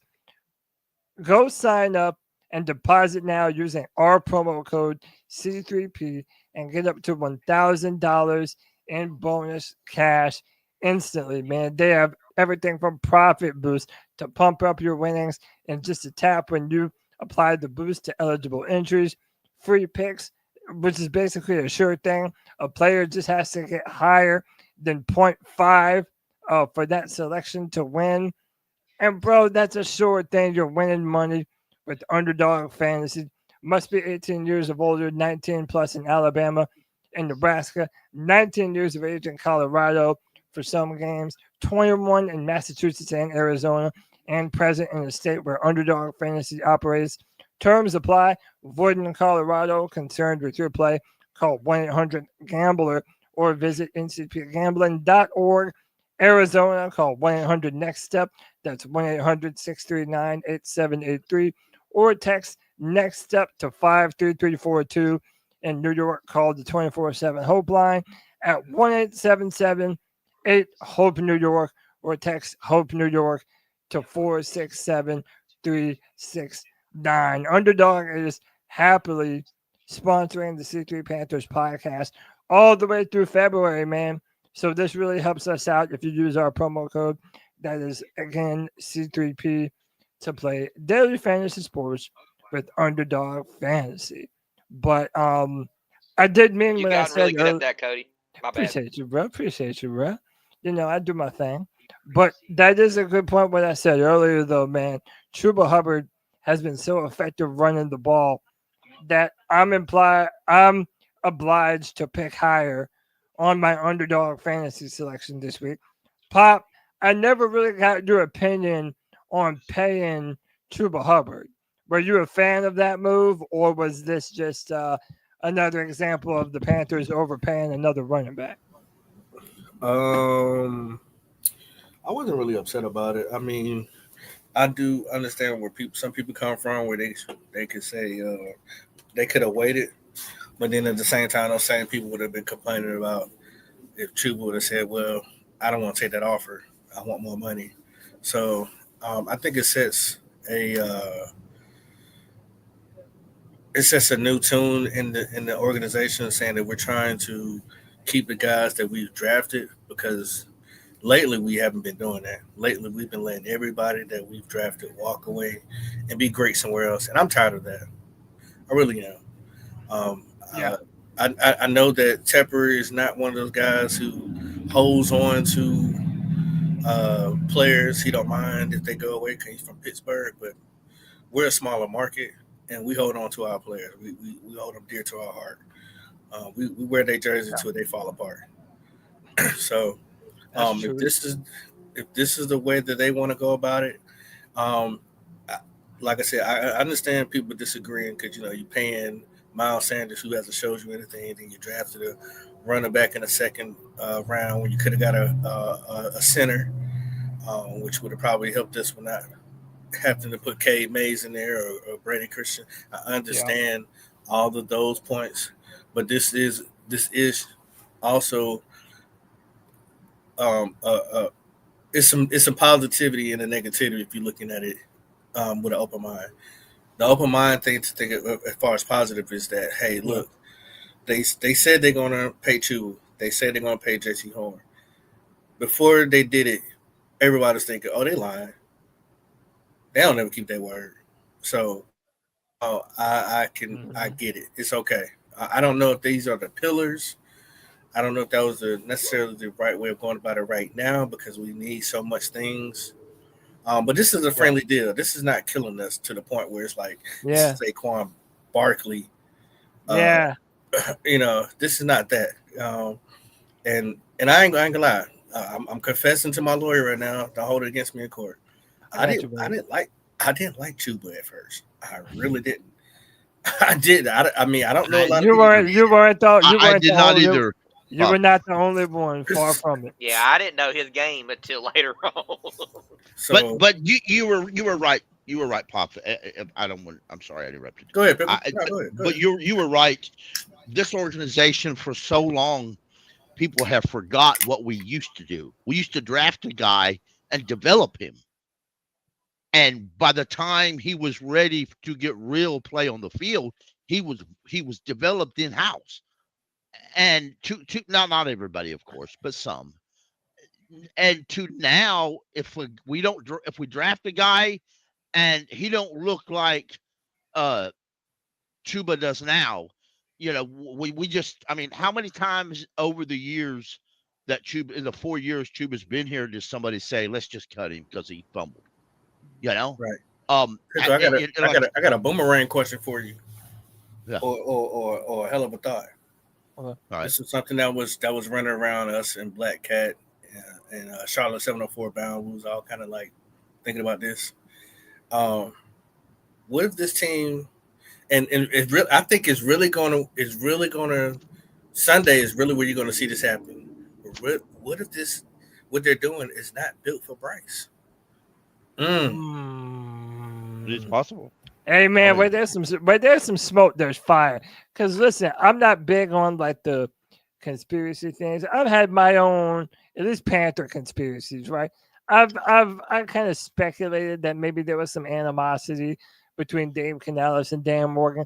I don't know that, but one of the things that I do know is how to listen to Dave Canales when he gives his interviews, and he really does not sound very sold on Bryce Young.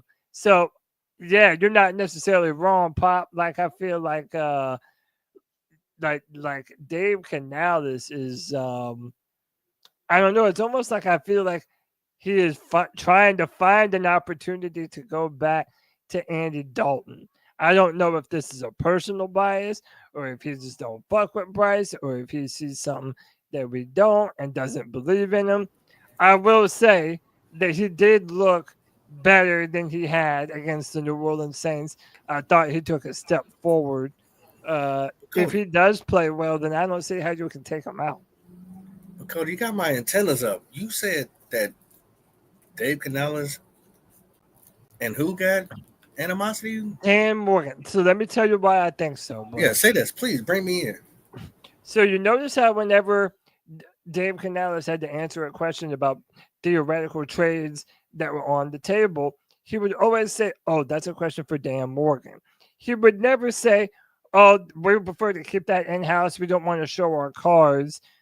Basically, he would always defer to Morgan and Brant Tillis instead of making it seem like they were a part of a joint decision together. It almost made me feel like Dave Canales doesn't really even have a whole lot of say-so in the players that will be fielded on the roster, and almost more like Dan Morgan and Brant Tillis are sort of dictating to them what moves are going to be made. So one of the reasons I originally thought this was I kind of felt like maybe Dave Canales didn't want to trade Deontay Johnson originally, just in the way that he answered the questions about him, and then to see him shipped out, it almost just seemed like he received a mandate from up above that said, hey, we're going to look to move Johnson whether you like it or not.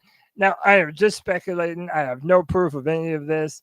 It's just something that I felt from hearing Canales talk. But on that same, all right, let's stay right there, right? But didn't Dave said that he had to watch tape, and then the next day after he had said that Bryce Young was his QB, he then turned around and said, I went with Morgan and Brant Tillis. And Brant Tillis, and said, you know what, this is not going to work. You know, I had to go back. So it's like maybe he's torn. Maybe he's torn between two. I mean, and then maybe Dave Canales just doesn't understand when a guy says "F you," I don't want to be here no more, because he really put on he really was, you know, pumping his chest to keep Deontay here. We all know that. Hey, find Deontay first, then go to your second or third read. But Deontay was saying, hey, F y'all, I'm gone. Yeah, give me the fuck At the out. same time, he was saying F Bryce too. But I also think, Let me give you your welcome. Let me give you your welcome, Chuck. Welcome, Chuck, back to the Friday Free For All. Chuck, what's up, brother? Hey, how's it going? Happy Friday. Happy Friday, man. Jump in on it. No, I don't think that, like, Yeah, I mean, this season, I think Dave Canales and, of course, Dan Morgan are thinking bigger than this season. They're thinking in the situation that paying Chuba, yes, they want to keep good players and keep an example of, no matter what kind of regime you were from, they're going to keep you and pay you. But it's also telling for me, in a sense, they're drafting Jonathan Brooks as well, that notion of not, this is not built for Bryce. Yet this is not built. They're not going to, I think it's already decided, it's not going to be an early extension for Bryce. There's not going to be an early extension. I hope not. There's not. CJ Stroud is going to get an early extension. But that's the only QB that's the only QB that's going to get an early extension. Like no one. Well, if Bryce balls out, I swear, even Bryce balls out, they're going to Kirk Cousins him. If let's just say he plays one. What does that look like? What does that look like? Well, let me tell you what it looks like. It looks like, in a sense, if he does decent, good, they're going to Kirk Cousins him, in a sense, tag him, extend him. They're not going to give him the big bucks and going to try to build the morale and of a sense where pretty much how the Atlanta Falcons did. Hey, this is a good roster. All we need to do is drop a quarterback and we'll be good. I don't think they have moved. They have semi-moved on Bryce being the savior of the franchise. They're being this is the team is the savior of the franchise, and this is enticing for any quarterback to come in, whoever that may be. So I think can I ask y'all a question? The whole panel. My bad. Pickle, go first. Go first. You had something on your mind. I just want. I don't think. I don't think they're going to tag Bryce. I think they're just going to not pick up his fifth-year option when it comes due. But right now, I wouldn't be surprised. There were teams interested in trading for him, and all the top analysts said the Panthers could get more in the offseason than they could get now. I just don't believe it, Pickle. I just don't believe it. I believe we're doing the same thing that the Texans did to C.J. Stroud. Go out there and throw some curveballs. Remember when he was about to get drafted? They're like, oh, he's not smart. He's just that another. He's not a coachable. This and another. I think they did the same thing they're doing to C.J. They're doing to Bryce right now. Well, but it also depends. They're on marketing. They're trying to market him. Yeah, but it also depends on what he does at the end of this year. So if he looks fair to decent, then yeah, maybe you would try and trade him if some team thinks that they can still get the best out of him. But the scenario that I think most of us are not predicting, that if Bryce does turn around and ball out, is Adam Thielen playing? Do we know yet, or is he still? No, Adam Thielen he's not playing. He's gonna be out. He's not playing all week. No. All right, but again, we didn't necessarily need him last week. I think that I don't think Thielen's coming back until Andy Dalton's throw back in the game. Yeah, no, I think he'll be back. I hope Andy don't come back. But it's too late to trade him. Andy Dalton was worse than Bryce. Andy Dalton, I'm sorry, Andy Dalton. Listen, Andy Dalton just followed me on Facebook, or just not followed me. I'll get this right here. I had made a comment on a thread, something to do with the Panthers, right? And somebody had made something of Shedeur Sanders, and I had replied. Now this has been over a month ago, and I made a comment. I said we don't need Shedeur Sanders, and I don't want him. And besides all that, his daddy ain't gonna let him come here anyway. Well, I kind of forgot about it, right? One of them little replies you make and you forget about. Yeah. He liked it. And at first I thought, well, this ain't the real Andy Dalton. So I went to the page, found out it was the real Andy Dalton. So I put a friend request in him and he accepted it. This man is friends with Andy Dalton. I'm sorry, it is. Inside info. Anyway. Inside info. Look at being tech savvy. I see. Yeah. So now, but as far as Andy playing, I ain't, other than a few passes, I haven't seen Andy do How about this? anything Is this great. fair? Is this fair? I mean, I think there's not an update. I think that Andy's heights have been higher. I think what he did in that game against the Raiders, I think that was a good performance. I don't think Bryce has replicated a performance to that degree yet. But at the end of in the final two games, yeah, he was playing like shit. So nobody ever felt like Dalton was the answer for the future. But we're just trying to see, is he the answer enough for right now. But I think the fact that you've now moved on from Jonathan Mingo, you no longer have Deontay Johnson. And again, I'm not some Bryce Young super fan, but I feel like last week he had a good connection with both Jalen Coker and Jatavion Sanders. So if you're not going to let him build on it right now, then when are you going to let him build on it? Like Joe Person put out a tweet. It was like before last Tuesday's show that we did. And he was saying, like, if the Panthers have any intention of evaluating Bryce Young this year, there's never been a better time than right now. Like it almost doesn't make sense to go back to Dalton unless Bryce is just really, really struggling, you know? Can I Diesel Skills, is he still here? Yeah, Yeah, man. Diesel Skills, have you watched any of the Jonathan Brooks interviews? No, tell me about him. Well, anybody who's have, and I know he's had to take his time to get back healthy. They definitely made sure that he's been following protocol, and I've been listening to all his interviews. I have not seen. He gives me Bryce vibes. I don't know why, but he's giving me Bryce vibes. He's not talking with confidence. It seems like they have been pushed to the line that we got to hurry up and get him on the 53 roster, or unless he has to sit out for the rest of the year. And he's not talking about confidence at all. I'm worried that this man mentally is not ready to get in the game. What do y'all think? Yeah, I mean, I can see that. I can see that, Pop. I really can. And, you know, to me, it kind of felt like this Sunday was going to be, he was on the 53-man roster, but he'll be inactive. It just seems kind of strange with a guy that's a rookie coming off an ACL injury to put him out there in a game that's on a different continent, you know, with an odd schedule, with the travel all involved. All these things would be new to him too, not only just playing in the NFL, but playing in a different continent altogether. So to me, it would make the most sense probably this week with Jonathan Brooks, especially with your reservations from what he said in the interviews, to maybe just let him be a healthy scratch. You know, a guy that's on the 53, but he doesn't play this week. And to me, that would make a lot of sense too, because you give him an extra week, because next week we get a bye week. So that's another week of rest for him, another week of practice for him to get ready for the game against the Kansas City Chiefs. And that's one that's at home. It'll be more within his rhythm of this season. So I agree with you there, Pop. With if you're having reservations with what he's saying in interviews, maybe let's hold off and let's get him in versus Kansas City. That would make more sense to me. Yeah, it just, I mean, but see, and I agree with you to a certain extent. Is that I'd rather him. Let's say this is a better chance for the Panthers to get a win against the Giants instead of a superior team.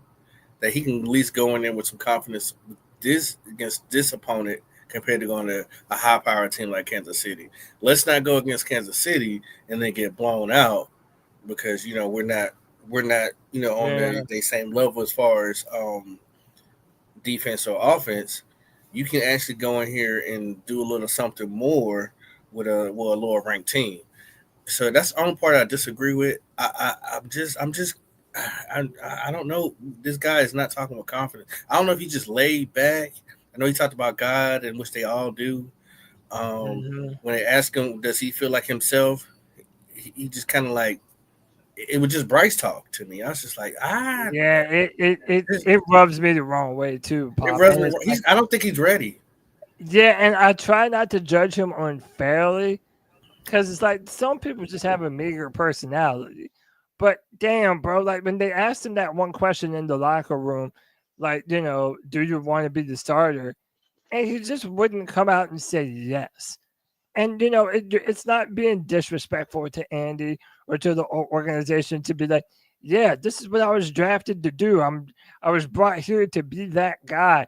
He doesn't seem to have a lot of fight in him from an outward perspective.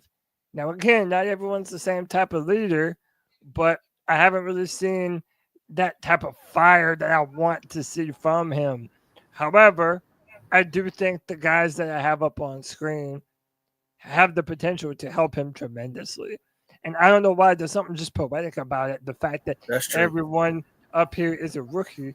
I really like that, man. You have Xavier Leggett, who continues to grow and look really good. I know 2 of them will. Yeah, man, absolutely. Like 26 receptions, 244 yards, 9.4 yards per carry, 4 touchdowns. Dude, Jatavion Sanders already has 24 receptions. How about this? Jalen Coker, where my cokehead's at, what's up? 14 receptions on the year. This man has had to fight and claw through other injuries ahead of him. He's taken advantage of his opportunity. Only 14 receptions, and he's already at 222 yards at 15.9 yards per reception. Like, the dude has been just incredible. Like, somebody said on Tuesday's show, I think it was CK, that's like our version of Puka Nacua. Like, the dude's balling out. Maybe the numbers aren't so fancy, but right now, it's hard to not love what this dude can do on this team right now. And the fact that you have all these young guys kind of, growing together as football players, dude, that might be the thing that Bryce needs to see the best version of his leadership come out of him. It needs to be something, because there's no reason. I'm not trying to pick on BY9. I don't want to buy, especially being in y'all, to BY9 lovers, or whatever the case may be, or whatever. But Claire from the 704 Charlotte Brown show, she pointed out something to me. Shout out to her, Aries Claire. Check her out. She said, you know what? When I look at the hype huddles, when you have each person going there and hype up the huddle before you go out there on the field, she said, I haven't seen Bryce not one time. She said, I've even seen rookies go out there. And I'm like, yo, that's absolutely right. I haven't seen Bryce not one time go in there and lead his men out to war, to have them fight for him. And that is, to me, is, I'm not saying that's part of his it's like Luke Kuechly, right? Luke Kuechly, he's very calm, collective, this, that, and other. But when you get on the field, the switch turns on. When does the switch turn on? You can't even do that in a huddle. It's something's not right. Something's not right. You got Travion Sanders, a rookie, going out here doing it. You got a guy that was cut from the practice squad for the Saints, out here doing it, and he doesn't get no play time. Yeah, he's leading the. Like it or not, when you're the quarterback, you're the de facto leader of the football team, and you have to assume that leadership role. Some people do it better than others, but like I said, to me, this is the audition for Bryce. Like, Pop, you already know I'm a Cam Ward fan. I know you're a Cam Ward fan. Oh my God! To me, if he's on the board, I'm not opposed to it.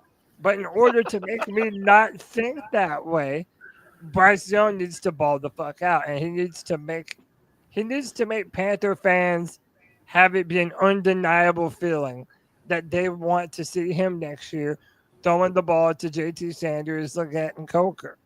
This is his opportunity right now here in front of him.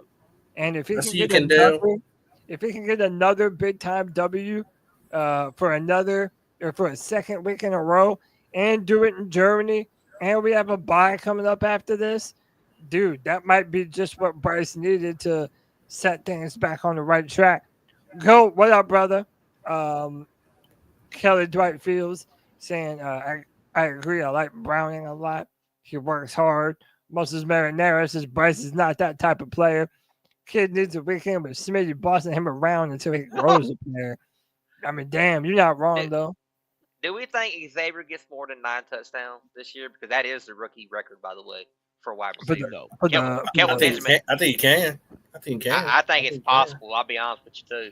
I think it's possible. Especially in the red zone. If we get to the red zone, I think he's your best red zone threat.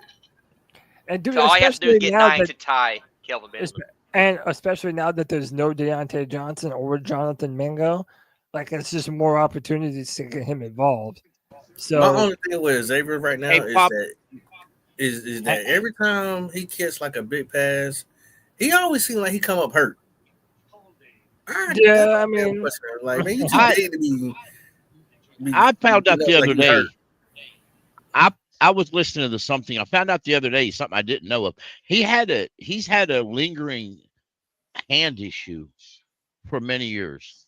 Yeah, he said really in an interview he was going to have to get it taken care of. Yep. Yeah, it's been whatever that problem is. It's been that way for a couple years now. And I'm like, how the hell did they not find this shit out already? Yeah, they may have known it, but South Carolina didn't give a fuck. They said, "Go ahead, boy."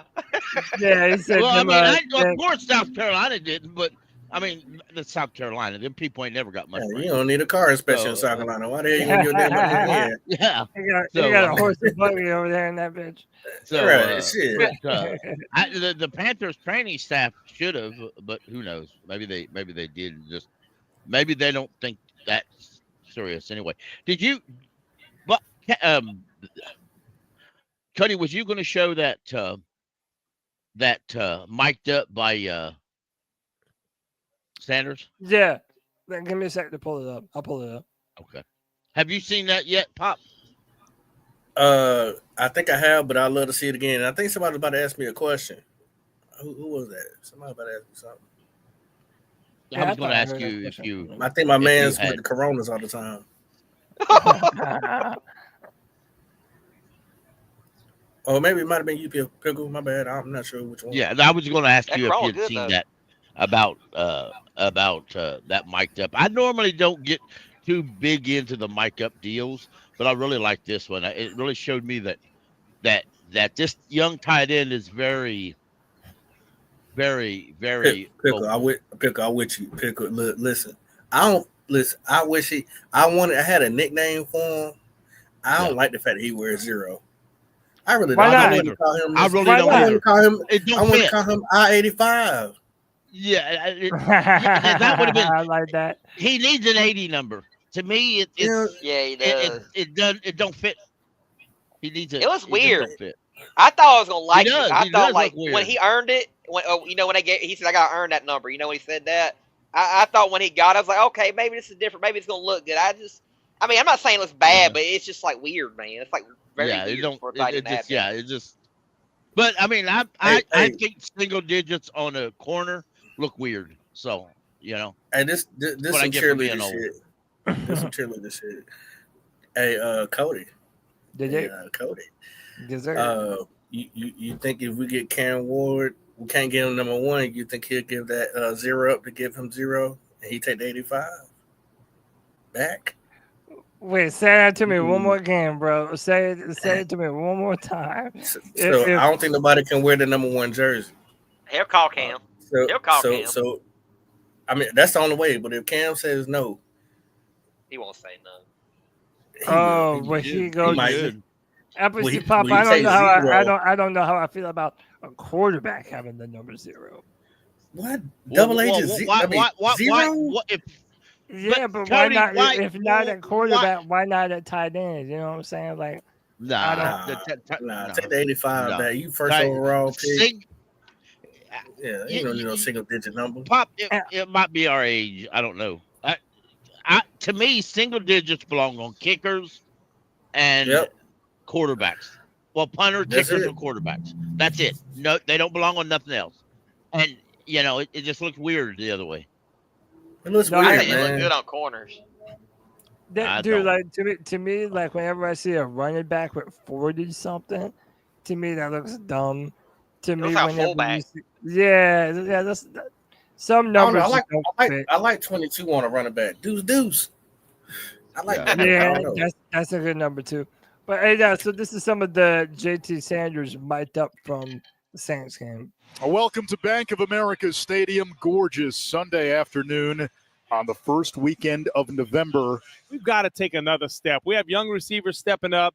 We're playing a depleted secondary, but I believe you're looking at a different mindset of Bryce Young. I think the pressure that he put on himself leading up to week 1, that carried over into week 2, it's different now. He's just got to go out and sling it.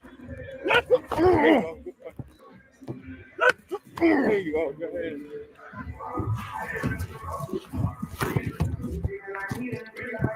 He's a bigger dude than you think he is. Yeah. His damn hands is big as shit. Man, he's 6'4".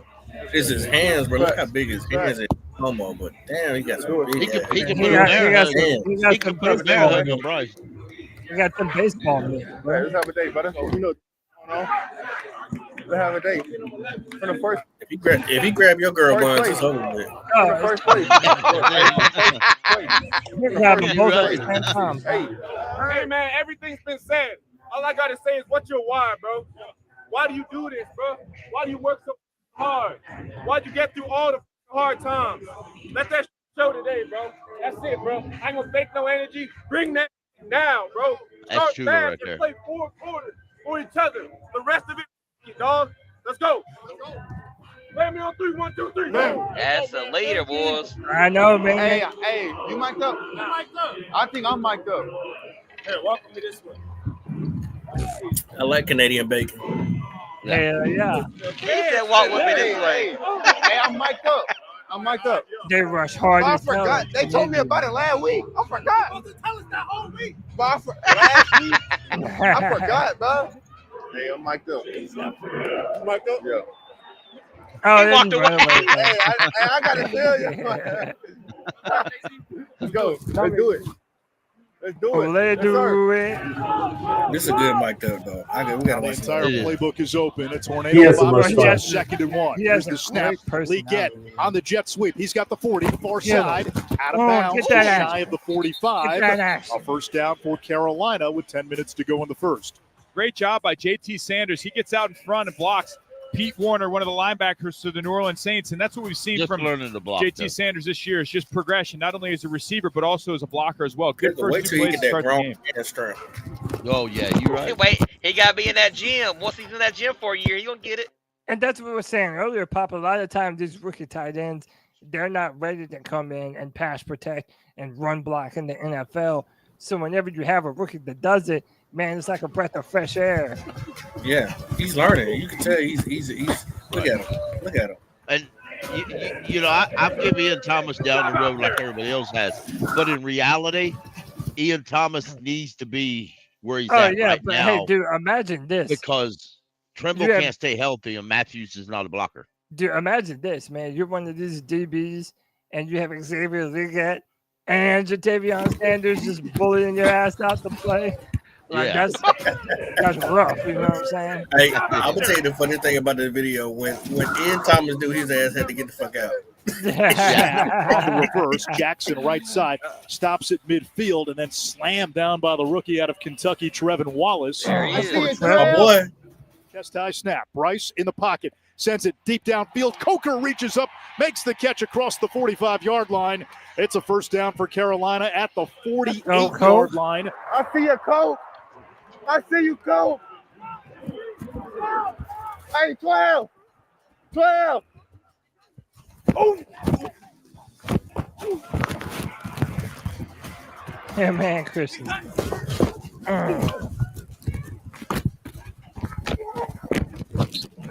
Hey, bro, y'all fuck around and let JT Sanders bury Brian Burns in the dirt. Fuck around. Let JT Sanders fuck around. He's a rookie, bro. Let him catch a body, bro. That's all I'm saying. Last year I saw rookie gets a block. Tunnels inside the 10. He's got the 5, diving I through might the be getting pylon. that jersey by And the he end of the stepped year. out of bounds. I know, man. At the I 4-yard agreed. line. Boy. Here we go now. Here we go. Hey, push this in. Saints crowd the line of scrimmage. Shotgun snap, helmet high. Look at that. Bryce Get off that. throws Ooh. back to the end zone. Touchdown. Hey, come on. Damn, he could have got it too. Yeah, he was open too. Yeah. So, do we see his first touchdown this Sunday in Germany? I hope. I want it. I want it to happen. Yeah. I want it to happen. Let's get your hands a little bit better, okay? They're getting out here a little bit. If you don't, you be traded like Mingo. I'm just joking. I'm joking. Oh, don't put that. Don't put that on him. Eddie Pinheiro kicks it away. Don't put that Nine evil on me, drive Ricky kick. Bobby. Jordan Mims from the 2. Near side 5. Cuts it across the 10. Running far side. Now angles back across the 20. And tackled between the hash marks at the 22-yard line. Hey, that's one for him. Hey, that's one for him. Hey, that's one for him. Hey, 2 minutes. Hey, 4 minutes. 4 minutes. Gotta score. Ian Thomas like, shut up. Saints showing blitz. Here Man, comes just the wait till blitz. he learn the game, though. Like, wait till he like Down really the knows. left the side. game. 0-0. Reaches up and makes the catch. A gain of 14. 50-50 ball. That's why I'm saying 0-0. Rumble. Yeah, he runs against zero again. It was 0-0. Yep. Get that lane shit the fuck It's off of me. 0-0 nearly this whole game. Get that lane shit the That was fuck off holding. of me. Yeah. So Panthro said, "Beware, Cam Ward. Keep watching before you decide." Panthro, I'm not listening. He plays towards the end of the season. Carolina Good, down dude. 13-10 and will I mean- receive the third quarter kick. You can say that about any quarterback. Everybody You can say that wants about to any see. quarterback. Everybody wants to see Cam Ward play better competition, but nobody I can do. deny that he has been one of the best quarterbacks. Oh, in he's had a college great football. year. Yeah, the no, dude. no, Cody. Well, yeah, Cody, no, I let mean, me- against his Oh, competition. you want me to say? Everybody, You want me to say everybody the wants best? Cam Ward to fail. That's what they want to watch him do. Everybody, Yeah. and that's crazy on y'all. Not anybody I don't on want- this panel. Everybody wants to watch Cam Ward fail. That's what they want. Yeah, and I don't really, want people to bury But no, what you he know. done. Go ahead, Jay. I was just gonna say I don't want people to like bury what he's done all season when he gets to his bowl games and shit. Because if he shows out in the bowl games, because he's gonna play somebody. Once the Yeah, playoff shit starts, he's gonna play somebody. If he balls out, let's just say he goes all the way. I'm not saying he's gonna win the national championship, but let's just say he does. Like you can't say shit at that point because that means that he played some competition throughout the playoffs and during the regular season, man. You can't. So what game? But What also, game Pop, did you? but also, Pop. Let me add this to the conversation, though. I think the reason why Cam Ward has so many haters is because of the dude on screen right now. The Panthers moved up to draft a quarterback, and now they feel like, well, the rest of the team sucks, so we don't want another quarterback right now. Let's not draft another quarterback to put them in the same situation, and thereby hold on, it taints their opinion of Cam Ward. So they're trying to make him worse than he is, so that way they can justify passing on him for another player when it comes time, so they can say, we weren't ready for a quarterback. He wasn't that good anyway. He didn't play good competition. Well, let me throw a monkey wrench in. Let me throw a monkey wrench in this, Cody. What would Dan Morgan say about the U?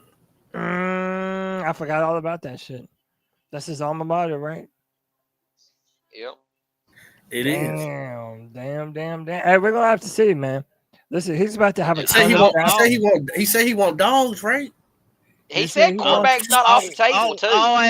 I'll add more into this conversation as soon as we watch this. And then I'm gonna let me see if I can add our presentation from last Tuesday. Check down, far side, room to run. JT Woo! hurdles the defender. Hit him with the ups. Midfield and Amtrak. No, one more time. If Saquon Barkley didn't have his backwards hurdle that he had, that right there would have been to talk about all week.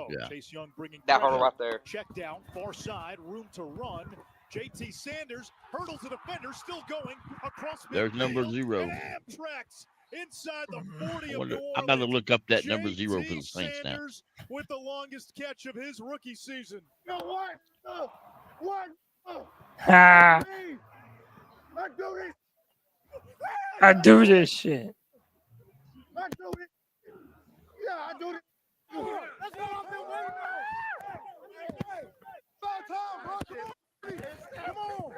Look at that, man. You love to see that shit. Love that. He was coming around the outside trying to get it. Play action pass. Here's the pressure. Young throws it down the right side. Moore cannot hang on. Broken up. Listen to what he says. Listen to what he says. Okay. Oh shit. Oh, did it stop? Yeah, Yo, you my gotta bad, rewind yo. I'm fucking up. Hold up. Pause it. Hold up.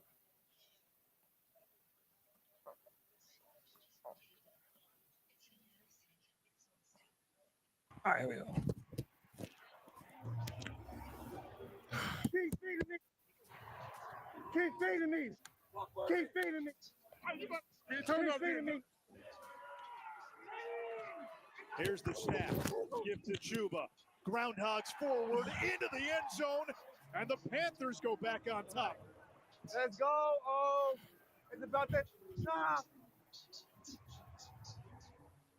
Good drive, bud. Good, awesome. Hey, I need to be on the field, coach. Two receivers bunched right. He picked the team up by the bootstraps, didn't he, Pickle? Yeah, he did. Left. Yes, sir. I love that young leadership, man. We're gonna have that for a long time to come. Yeah.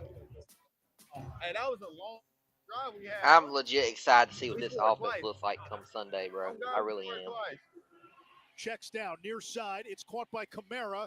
He tries to get to the 40, and he is wrestled to the ground. Good tackle, X. Good tackle, X. Hey, let's go. Let's go. Let's keep turning up. Let's keep turning up. Let's keep turning up. Keep turning up.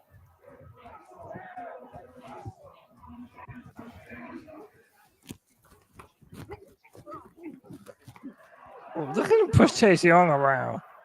Takes the helmet high snap, moves the pocket right, throws down the right side. Wants Leakett. Did he hang on to it?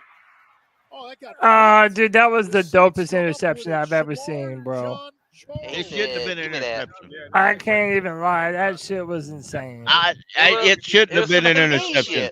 I don't. If it should have been Xavier fumbled it and it was recovered. That's what it should have been. It shouldn't be an interception on Bryce or any other quarterback in that situation. Let's do it. Yeah, I agree with I don't know. It was Yeah, normally that would have been a reception. Normally. Hey, let's take over, Don.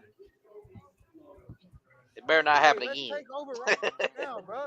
Yeah, I better not, right? Yeah. Us, bro. It's up for grabs. Let's take that. Hey, it's gonna take all of us. Take that bitch. It's gonna take all That's your vocal leader right there. Right there. Talking enough for everybody. Yeah. He even recovers well in pass protection. Sanders can't make the play. Flag on the play. DeMario Go that Davis flag. interfered. Now listen to this part. I did not know he was throwing that ball with me. Oh, Yeah. I just looked up. I ain't gonna flop like. Got the call. I flop like a. Hey, I flop like a.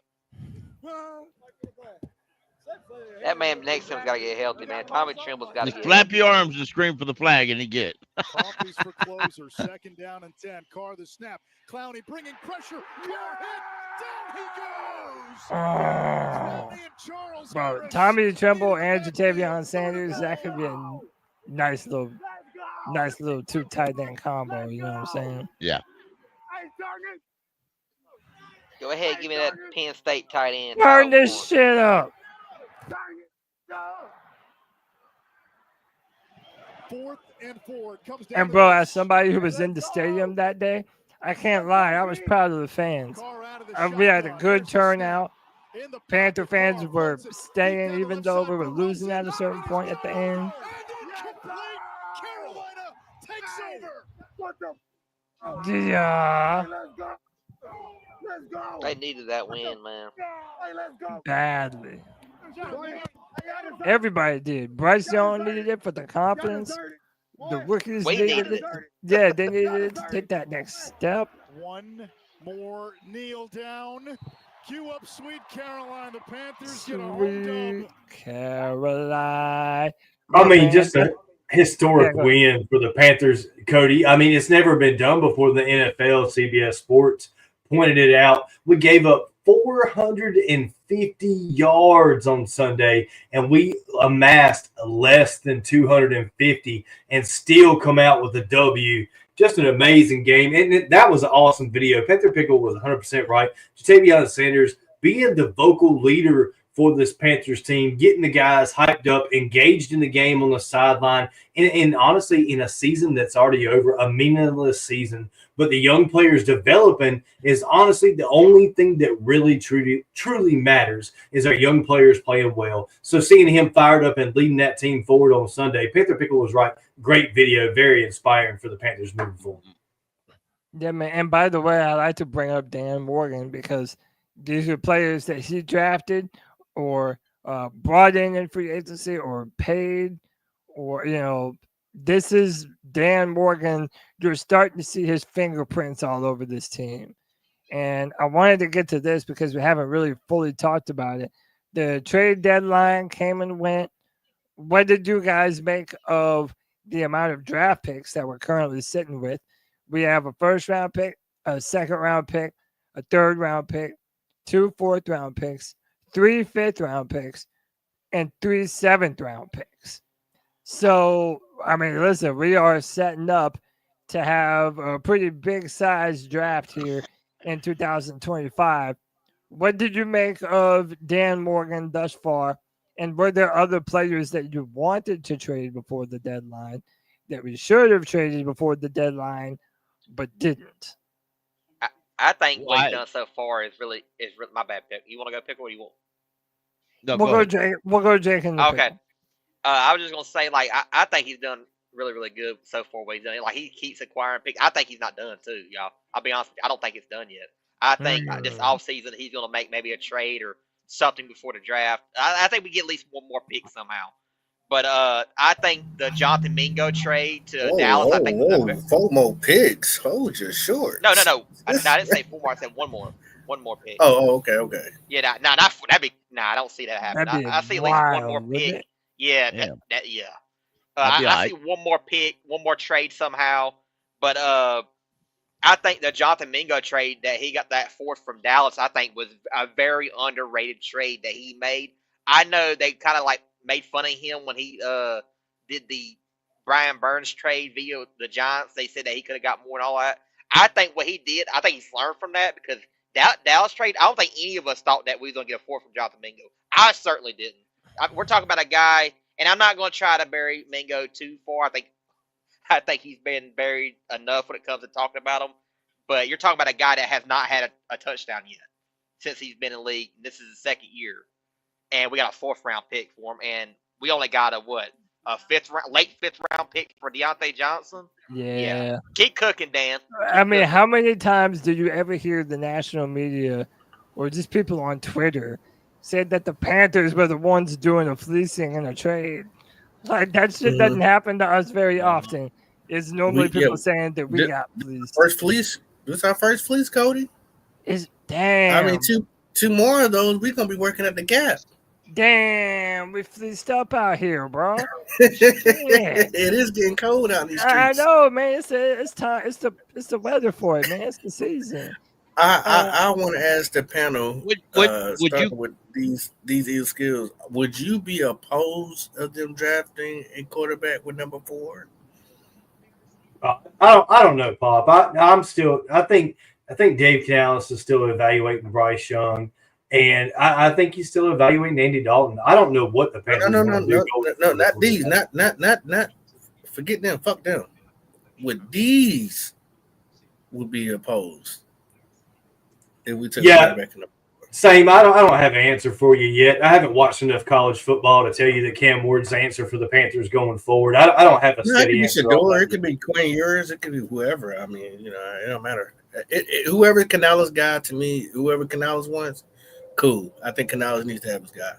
And I get what you're saying as far as like how you're looking at it is like you don't know. He may want a veteran, Pop. I don't know what they want to do going forward. I really don't. And it's like we've been so up and down. Like, Bryce had 2 really bad games to start the season. He had a lot of bad games last year, of course. Last week was a win, but it was a win giving up 450 yards on the defensive side of the football, and we didn't even amass 250 on the offensive side. It wasn't overly impressive. I'm not like Bryce Young is the guy moving forward. I'm not like Andy Dalton is the guy moving forward. I don't know what the Panthers are going to do right now. So it's hard for you to get behind anybody. Or when I mean by anybody, even this front office. Can you say that? I like some of the moves that we've made so far, but the quarterback position, it feels like we're so far from being to that point to say, well, this guy is going to be what fixes this team moving forward. When obviously the defense is what needs so much work. So I don't know about quarterback yet. Maybe something happens, in the college playoffs, like Jake was talking about, that makes me change my mind. But right now, quarterback, I don't know what direction we're going, and I don't know that there's a college quarterback that's really the answer right now. Maybe later on we'll see that pop, but right now I'm just unsure. But let me ask you this. My last question before I get on your nerves, because usually this is how my lawyer goes when he goes in the court when he representing me, Cody Lashley. You didn't see how this offense could actually perform, not at its best, but actually can perform until Andy Dalton got in, correct? Yeah, we saw what it was capable of downfield. What it's capable of, right? Yeah. Okay. All right, cool. I mean, I looked. So the stance that I have taken, right, is one, obviously we got to see the rest of the season of both NFL and college football. But two, like, I think we're in a position just to go best player available. Like, a lot of people are like, oh, no, you can't draft a quarterback, or, oh, you have to draft a quarterback. I'm like, no, best player available. And if that player is indeed a quarterback, then draft a quarterback.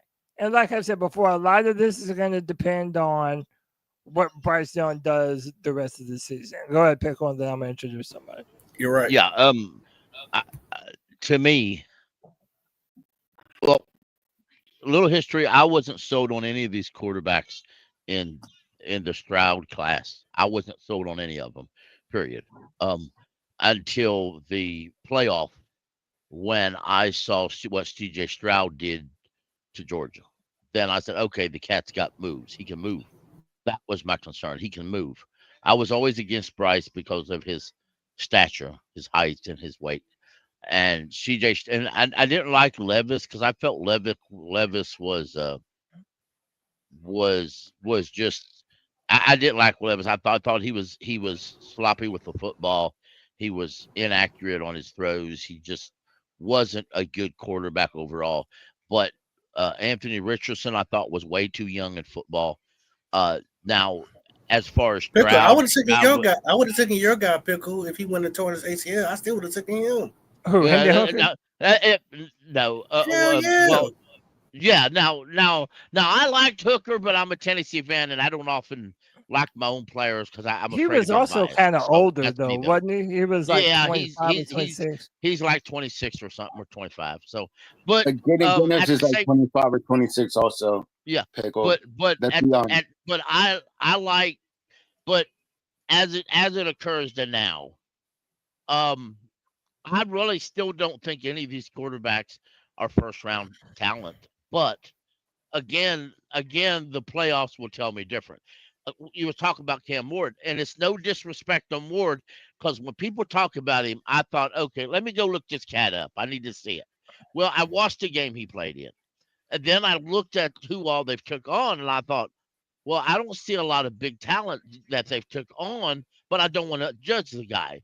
So I'm really torn on him. So I'll wait till the playoffs comes along, and I'll evaluate it then.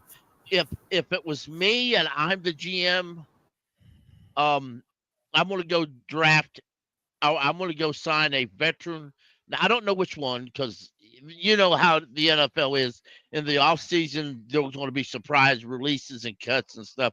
I would go get a veteran quarterback to start. And then if I got to draft a rookie, that rookie will compete to start. Ain't nobody getting handed a job. I think that's the biggest problem wrong with football today. There's too many people handed a job they ain't deserved.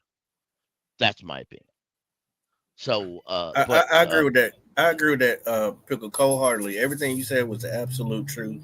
And this is my thing that I've been trying to tell people. I'm not trying to convince anybody to like Cam Ward. Like who you like. What I am going to try to convince you is that the NFL is not developing quarterbacks.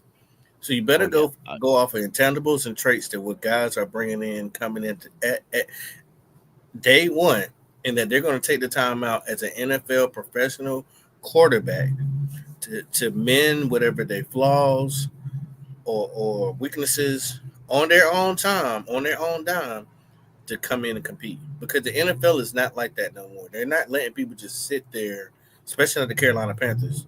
You're starting. So if you think that you can sit here and just let a person just sit on your roster and just wait to watch them develop, that's not the Carolina Panthers. We don't do that. You either got it or you don't. Leave that comment up, Cody. I'm sorry, Pop. Go ahead. See, I wanna pogo off of the back. That's all I want to say. Okay. Yeah, let me introduce Al the Sailor back on the free for all. Al, what's up, dude? Well, what's good, Cody? What's good? What's good, Pickle? What's good, brother? I want to poke off the back of Giants. Like, you got to see football to know football. So, like, you see the two quarterbacks as rookies are succeeding right now. They played 5 years in college, 4 or 5 years in college. So they seen football. You know what I'm saying? Like, you got to look at this. Like, Jaden Daniels, he started at Arizona like 5 years ago. Yeah, Arizona State. He transferred, and then he transferred to Louisiana. And this guy started at Auburn and transferred to Oregon, like two high-powered, like not high-powered, but like two high-level. Yeah. Collegiate. Joe Burrow started at Ohio State before he went to LSU. Yeah, there's a precedent. And by the way, the Falcons didn't mind drafting Michael Penix, who's also a little bit older and who's bounced around team to team a little bit. It's not like he was playing good football before he got hurt in Indiana. He was playing good football, great football. Yeah, before he got hurt in Indiana, had to transfer. A lot of people are trying to call him a one-year wonder, but that's not even true. That's not true. Yeah, he's been good everywhere he's been. Yeah, that's been true. But like, so who's been good everywhere? That might be the next trend right here, bro. We might stop. He's had his bad years. But the injuries have really hampered him too. No, what are you talking about? Penix?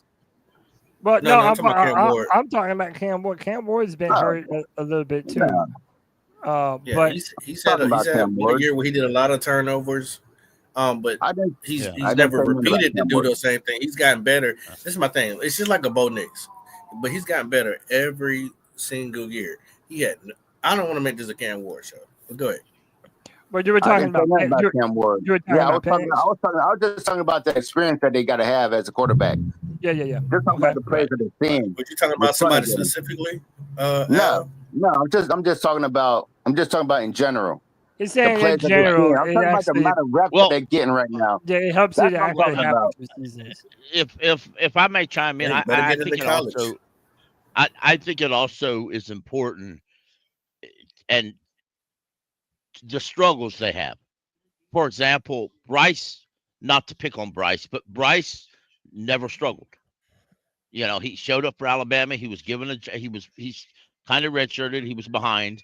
Then when the one quarterback left for the NFL, they gave the job to him.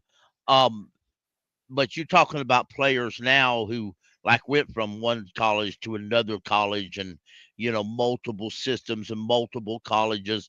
And maybe they had an issue in their life that caused them to struggle and to fight for what they have. I want a quarterback. I want a guy who's going to fight, who has to fight what he got. That's one thing I think Canales is making Bryce do, and I think he's forcing Bryce to fight for his job, fight for his opportunity. But Pickle, isn't that what keep pounding means? Yeah, it does. Isn't that what it means to keep fighting? So, it is. So now, it is. So it's like a hard lesson. It's like, okay, I sat your ass, bro. Yeah. If we be honest, like I'm making you keep pounding. If we'll be honest, Bryce can't beat out Jack the Crack. He can't beat out Jack. He can't beat out Jack the Crack. That's the first time I heard that. He really can, bro. I mean, let's be honest. He really can, bro. Like, if we be honest, bro, he can't beat him out, bro. It won't even be a competition. It'll be a competition because Bryce, he got some kind of sort of intangibles, but he got game experience and stuff like this. But he can't beat out Jack, bro. He can't beat out Jack Plummer. I mean, Jack hold on. You know what? Once upon a time, I thought Matt Corral was going to be able to beat out. But if you don't ever get the opportunity to do so, then they're never even gonna let you even attempt it. Hey, but I gotta welcome someone in the fight for your opportunity. And That's if right. you can't fight Hey, for your but let me opportunity, you don't get it. let me welcome somebody into the show. My man 910 Kyle back in the building on the free for all. Kyle, what's up, brother? How are you, man? Great, Cody. Another wonderful Friday show. Coming a little late because I was watching the ball game with my friends, and I watched the Hornets crush the Pacers by 20. So that's always a good night. Always a good night. Chuba definitely just. You just came from downtown Charlotte to watch the game. You was at the game live? No. I'm in Wilmington. I'm on the coast, so that's a 5-hour trip for me. Yeah, it's pretty far. Yeah, we got to link up, man. Come on down here and kick with me and Cody. Yeah, man. Shit, come through, Kyle. But let me ask anytime. Let me ask you this, since we haven't gotten your opinion yet on the matter. I'll ask this to Kyle, and then I'll get Al's opinion on it. What did you make of the Chuba Hubbard signing, Kyle? And did you think it was a good deal? And or do you think that we overpaid another running back? Well, when I looked at, they didn't really release all the breakdown for how it gets paid out yet, and I don't know the exact details, but I do know that Brooks and Chuba cost less than CMC, and there was a lot of us that were okay with paying him. So, I'm not going to compare the two, but I will say that having two running backs. That's a great point. Having two running backs that are less than what we were going to pay for, different times, whatever. But at one point, I was okay paying the running back $20 million because he was literally the focal point of our offense. So for me to be okay paying $10 million for two running backs next year, I'm all right with that. Yeah, that was a great point. That was a great point, Kyle. That was great. Thank you, sir. No, that is a great point, man. Al the Sailor, how did you feel about signing Chuba Hubbard? Did you think it was a good deal? I feel great about it. He's worth it. Like, hell yeah, he's worth it, and he's shown he's worth it. And then, like, coming from college, he had like 1 or 2 down years. The first 2 years, he acclimated himself to the NFL. But you don't rush for 1,700 yards in college and be a slouch. He's not a slouch. He's a good running back. Like, he's a really good running back. 1,700 yards in one season? That's not a bum, dude. He's a really good running back. And he's from Canada? Come on now. Like, yeah, that is pretty cool. And he's from Canada. He need to grow up with fucking American football. I don't know if Canada got to do anything with this. Yeah, he never grew up with American football, bro. How about this? As long as he doesn't start rapping, he's cool with me, dog. I ain't trying to hear no more fucking whiny Canadian. I'll never have a problem. But for real though, I'll never have a problem. I'll never have a problem getting a player that's used to cold weather, because that's one of the cruxes of a lot of these teams, is that you got guys from California and you got guys from Florida and Texas that have never played in cold weather games. So it's good to have a running back that's not gonna get in a cold weather game and get popped. Yeah, Chuba loves it. This is his era. This is when he's gonna come into Chuba. Chuba is a good. He's 5th in the league in rushing right now. He's 5th in the league in rushing right now. He's a dog. Chuba. That's that big league Chuba, baby.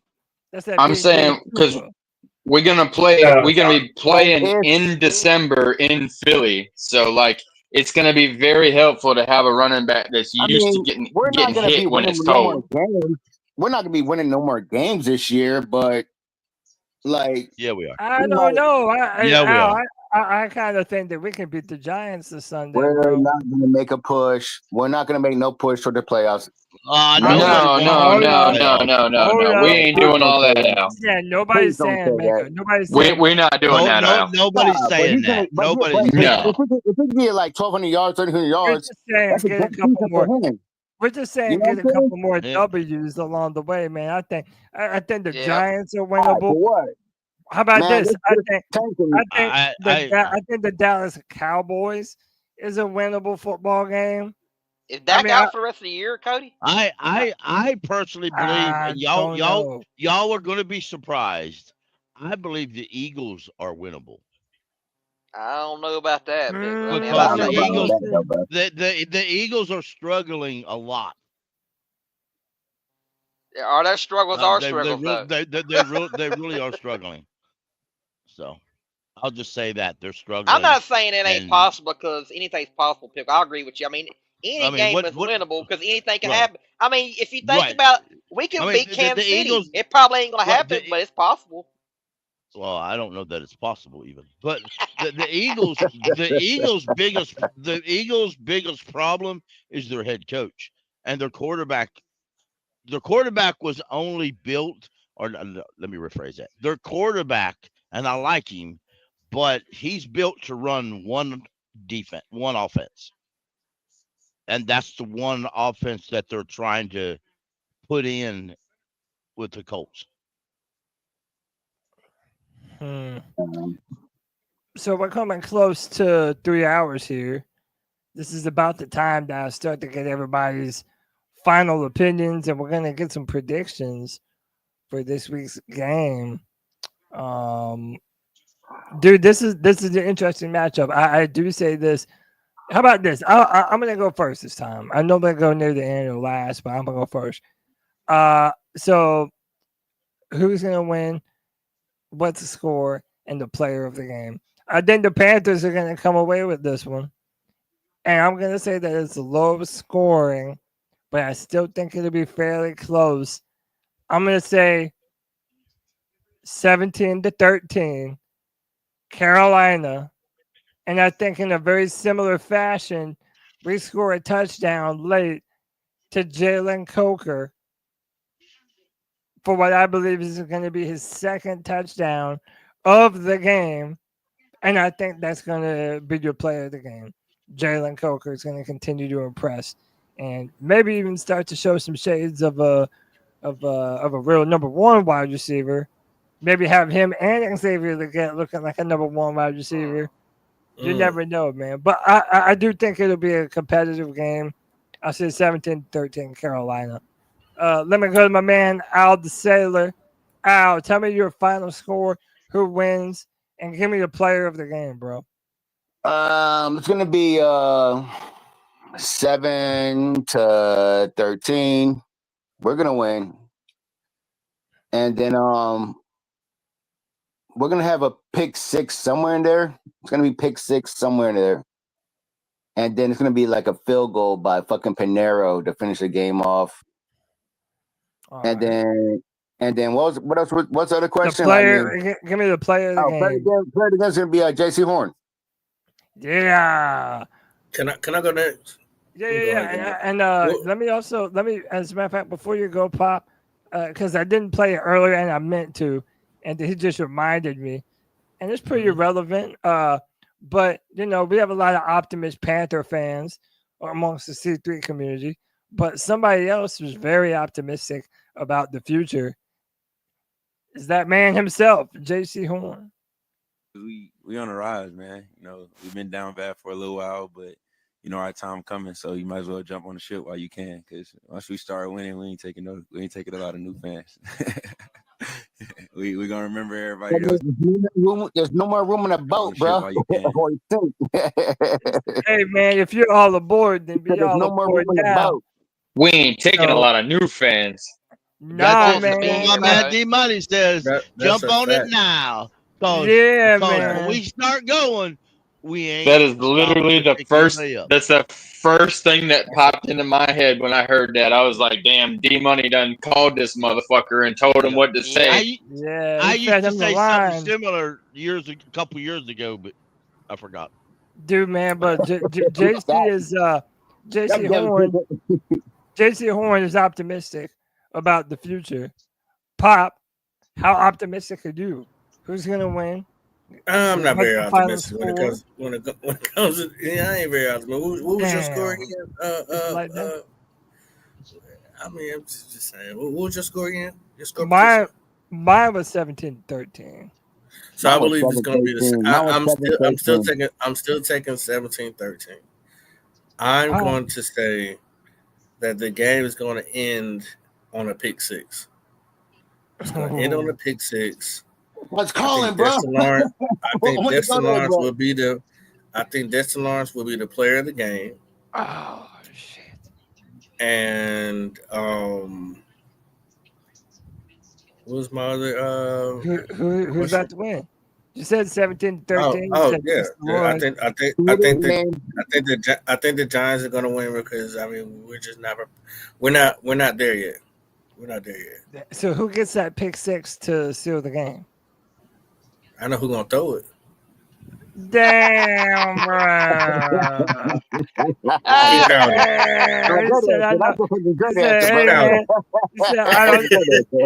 don't know who's catching that bitch, but I know who's throwing it.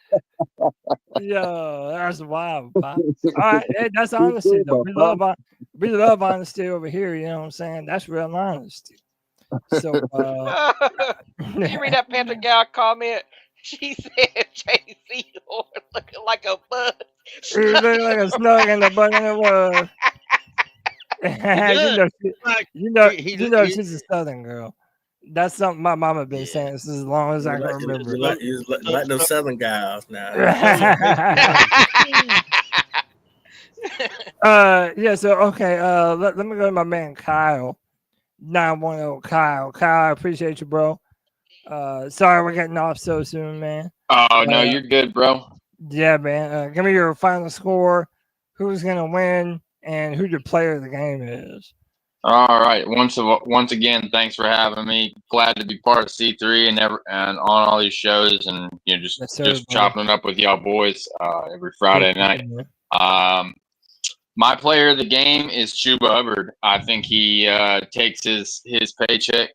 And you look at the Giants' defense. It's not good. They have a lot of pass rush when you're dropping back. But if you talk about the run game, every team so far this year has been able to put up a considerable amount of rushing yards against them. So I think Chuba Hubbard has a really good game. I think we're going to win this one 21-20. Chuba Hubbard gets the last touchdown.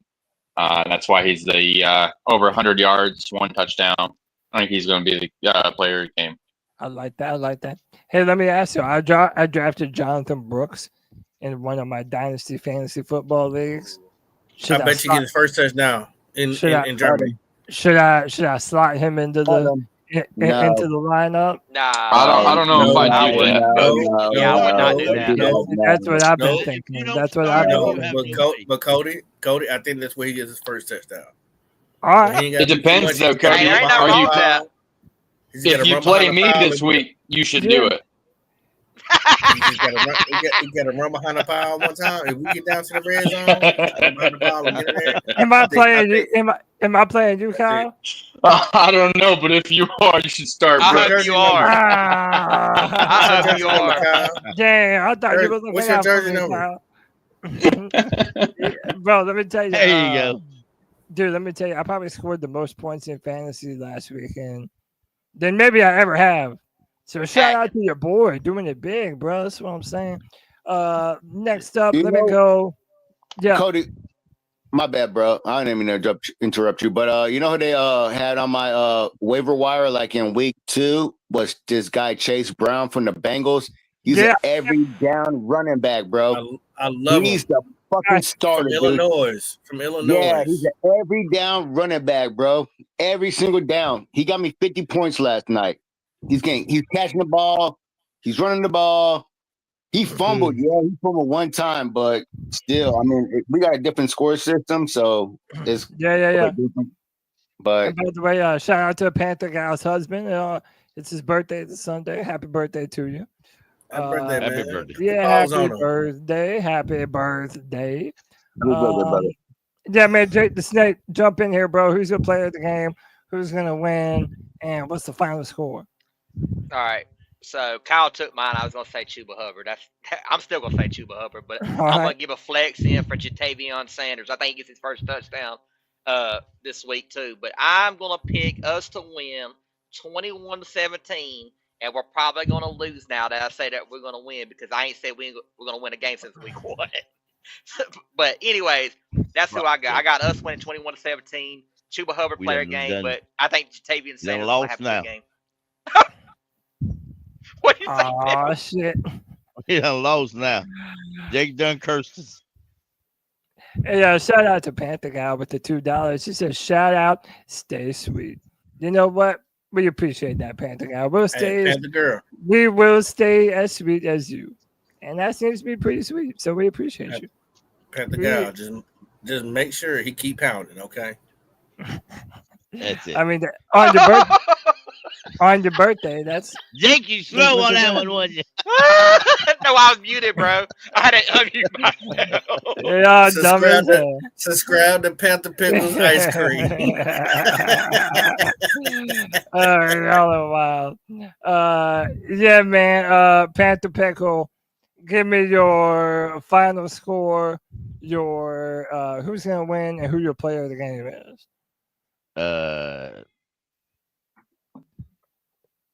18-14, and the player of the game is Jatavian Sanders. I think he gets 2 touchdowns this game. Oh, not just the first NFL touchy, but the second one too. Deuces, I like that. I like that all day. Just like I like my bro D's ill skills. He always wraps up the free-for-all for us.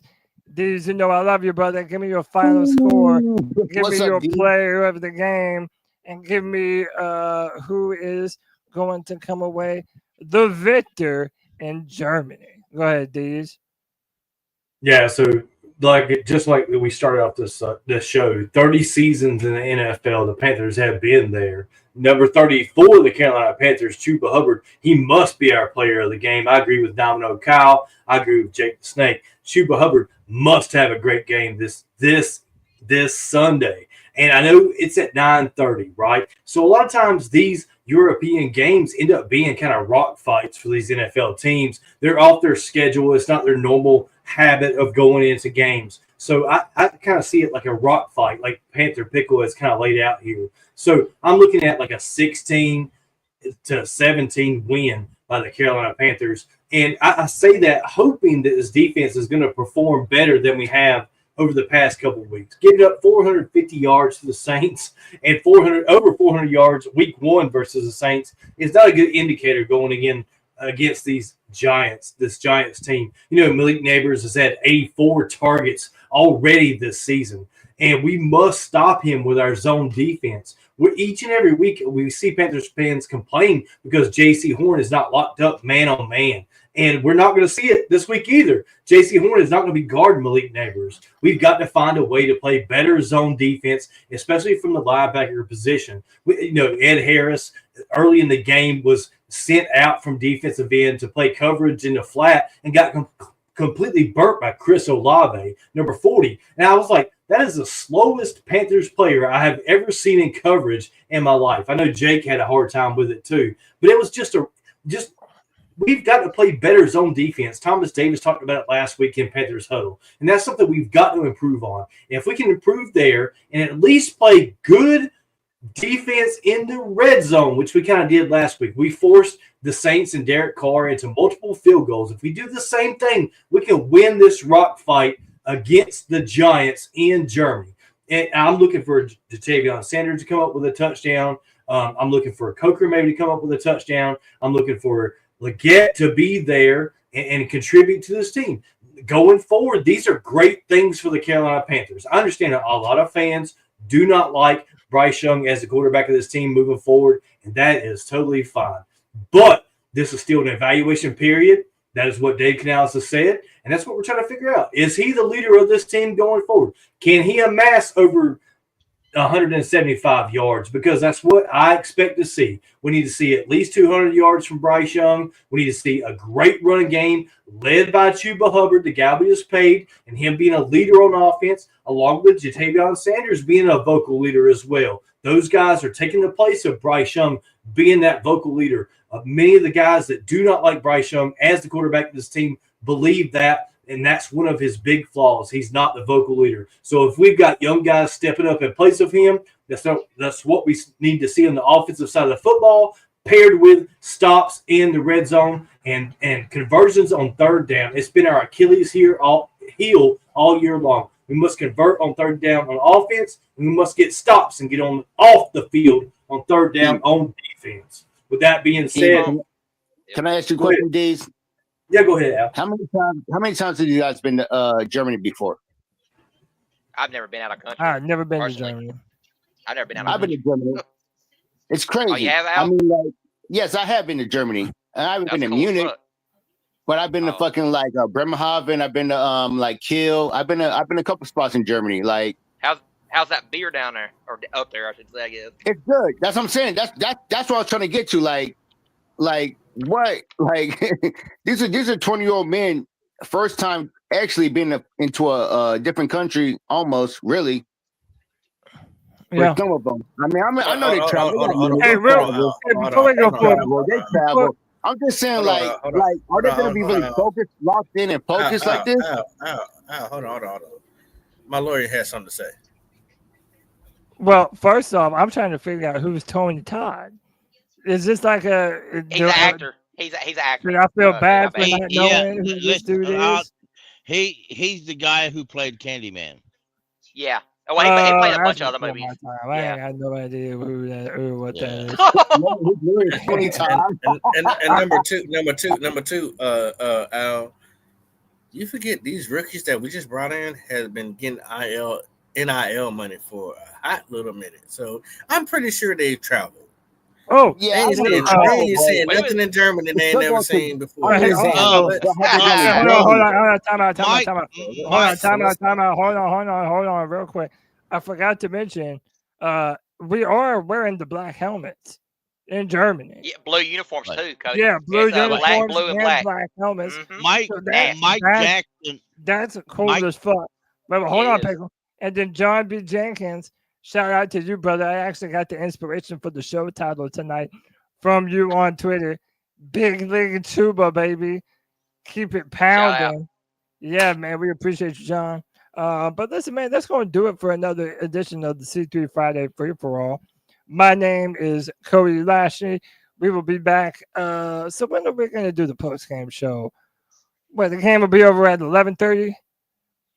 So we'll probably do our post-game show this Sunday somewhere at around 12:15, let's just say.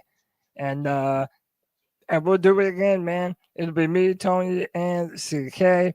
I appreciate all my boys on the Free For All. Y'all go check out Poppin' at Black Cat Panther Podcast. Yes, sir. Ken Ward. Show them some love. Hit the like and subscribe. I appreciate everybody for being on here. My boys Pickle, D's, Jake, Kyle, Al the Sailor, Anthony was on, Cole was on. Yeah, shout out to the boys and everybody who came through. We love y'all. We appreciate y'all. Yep. C3 Legion. Until next time, keep pounding. Mike Jackson.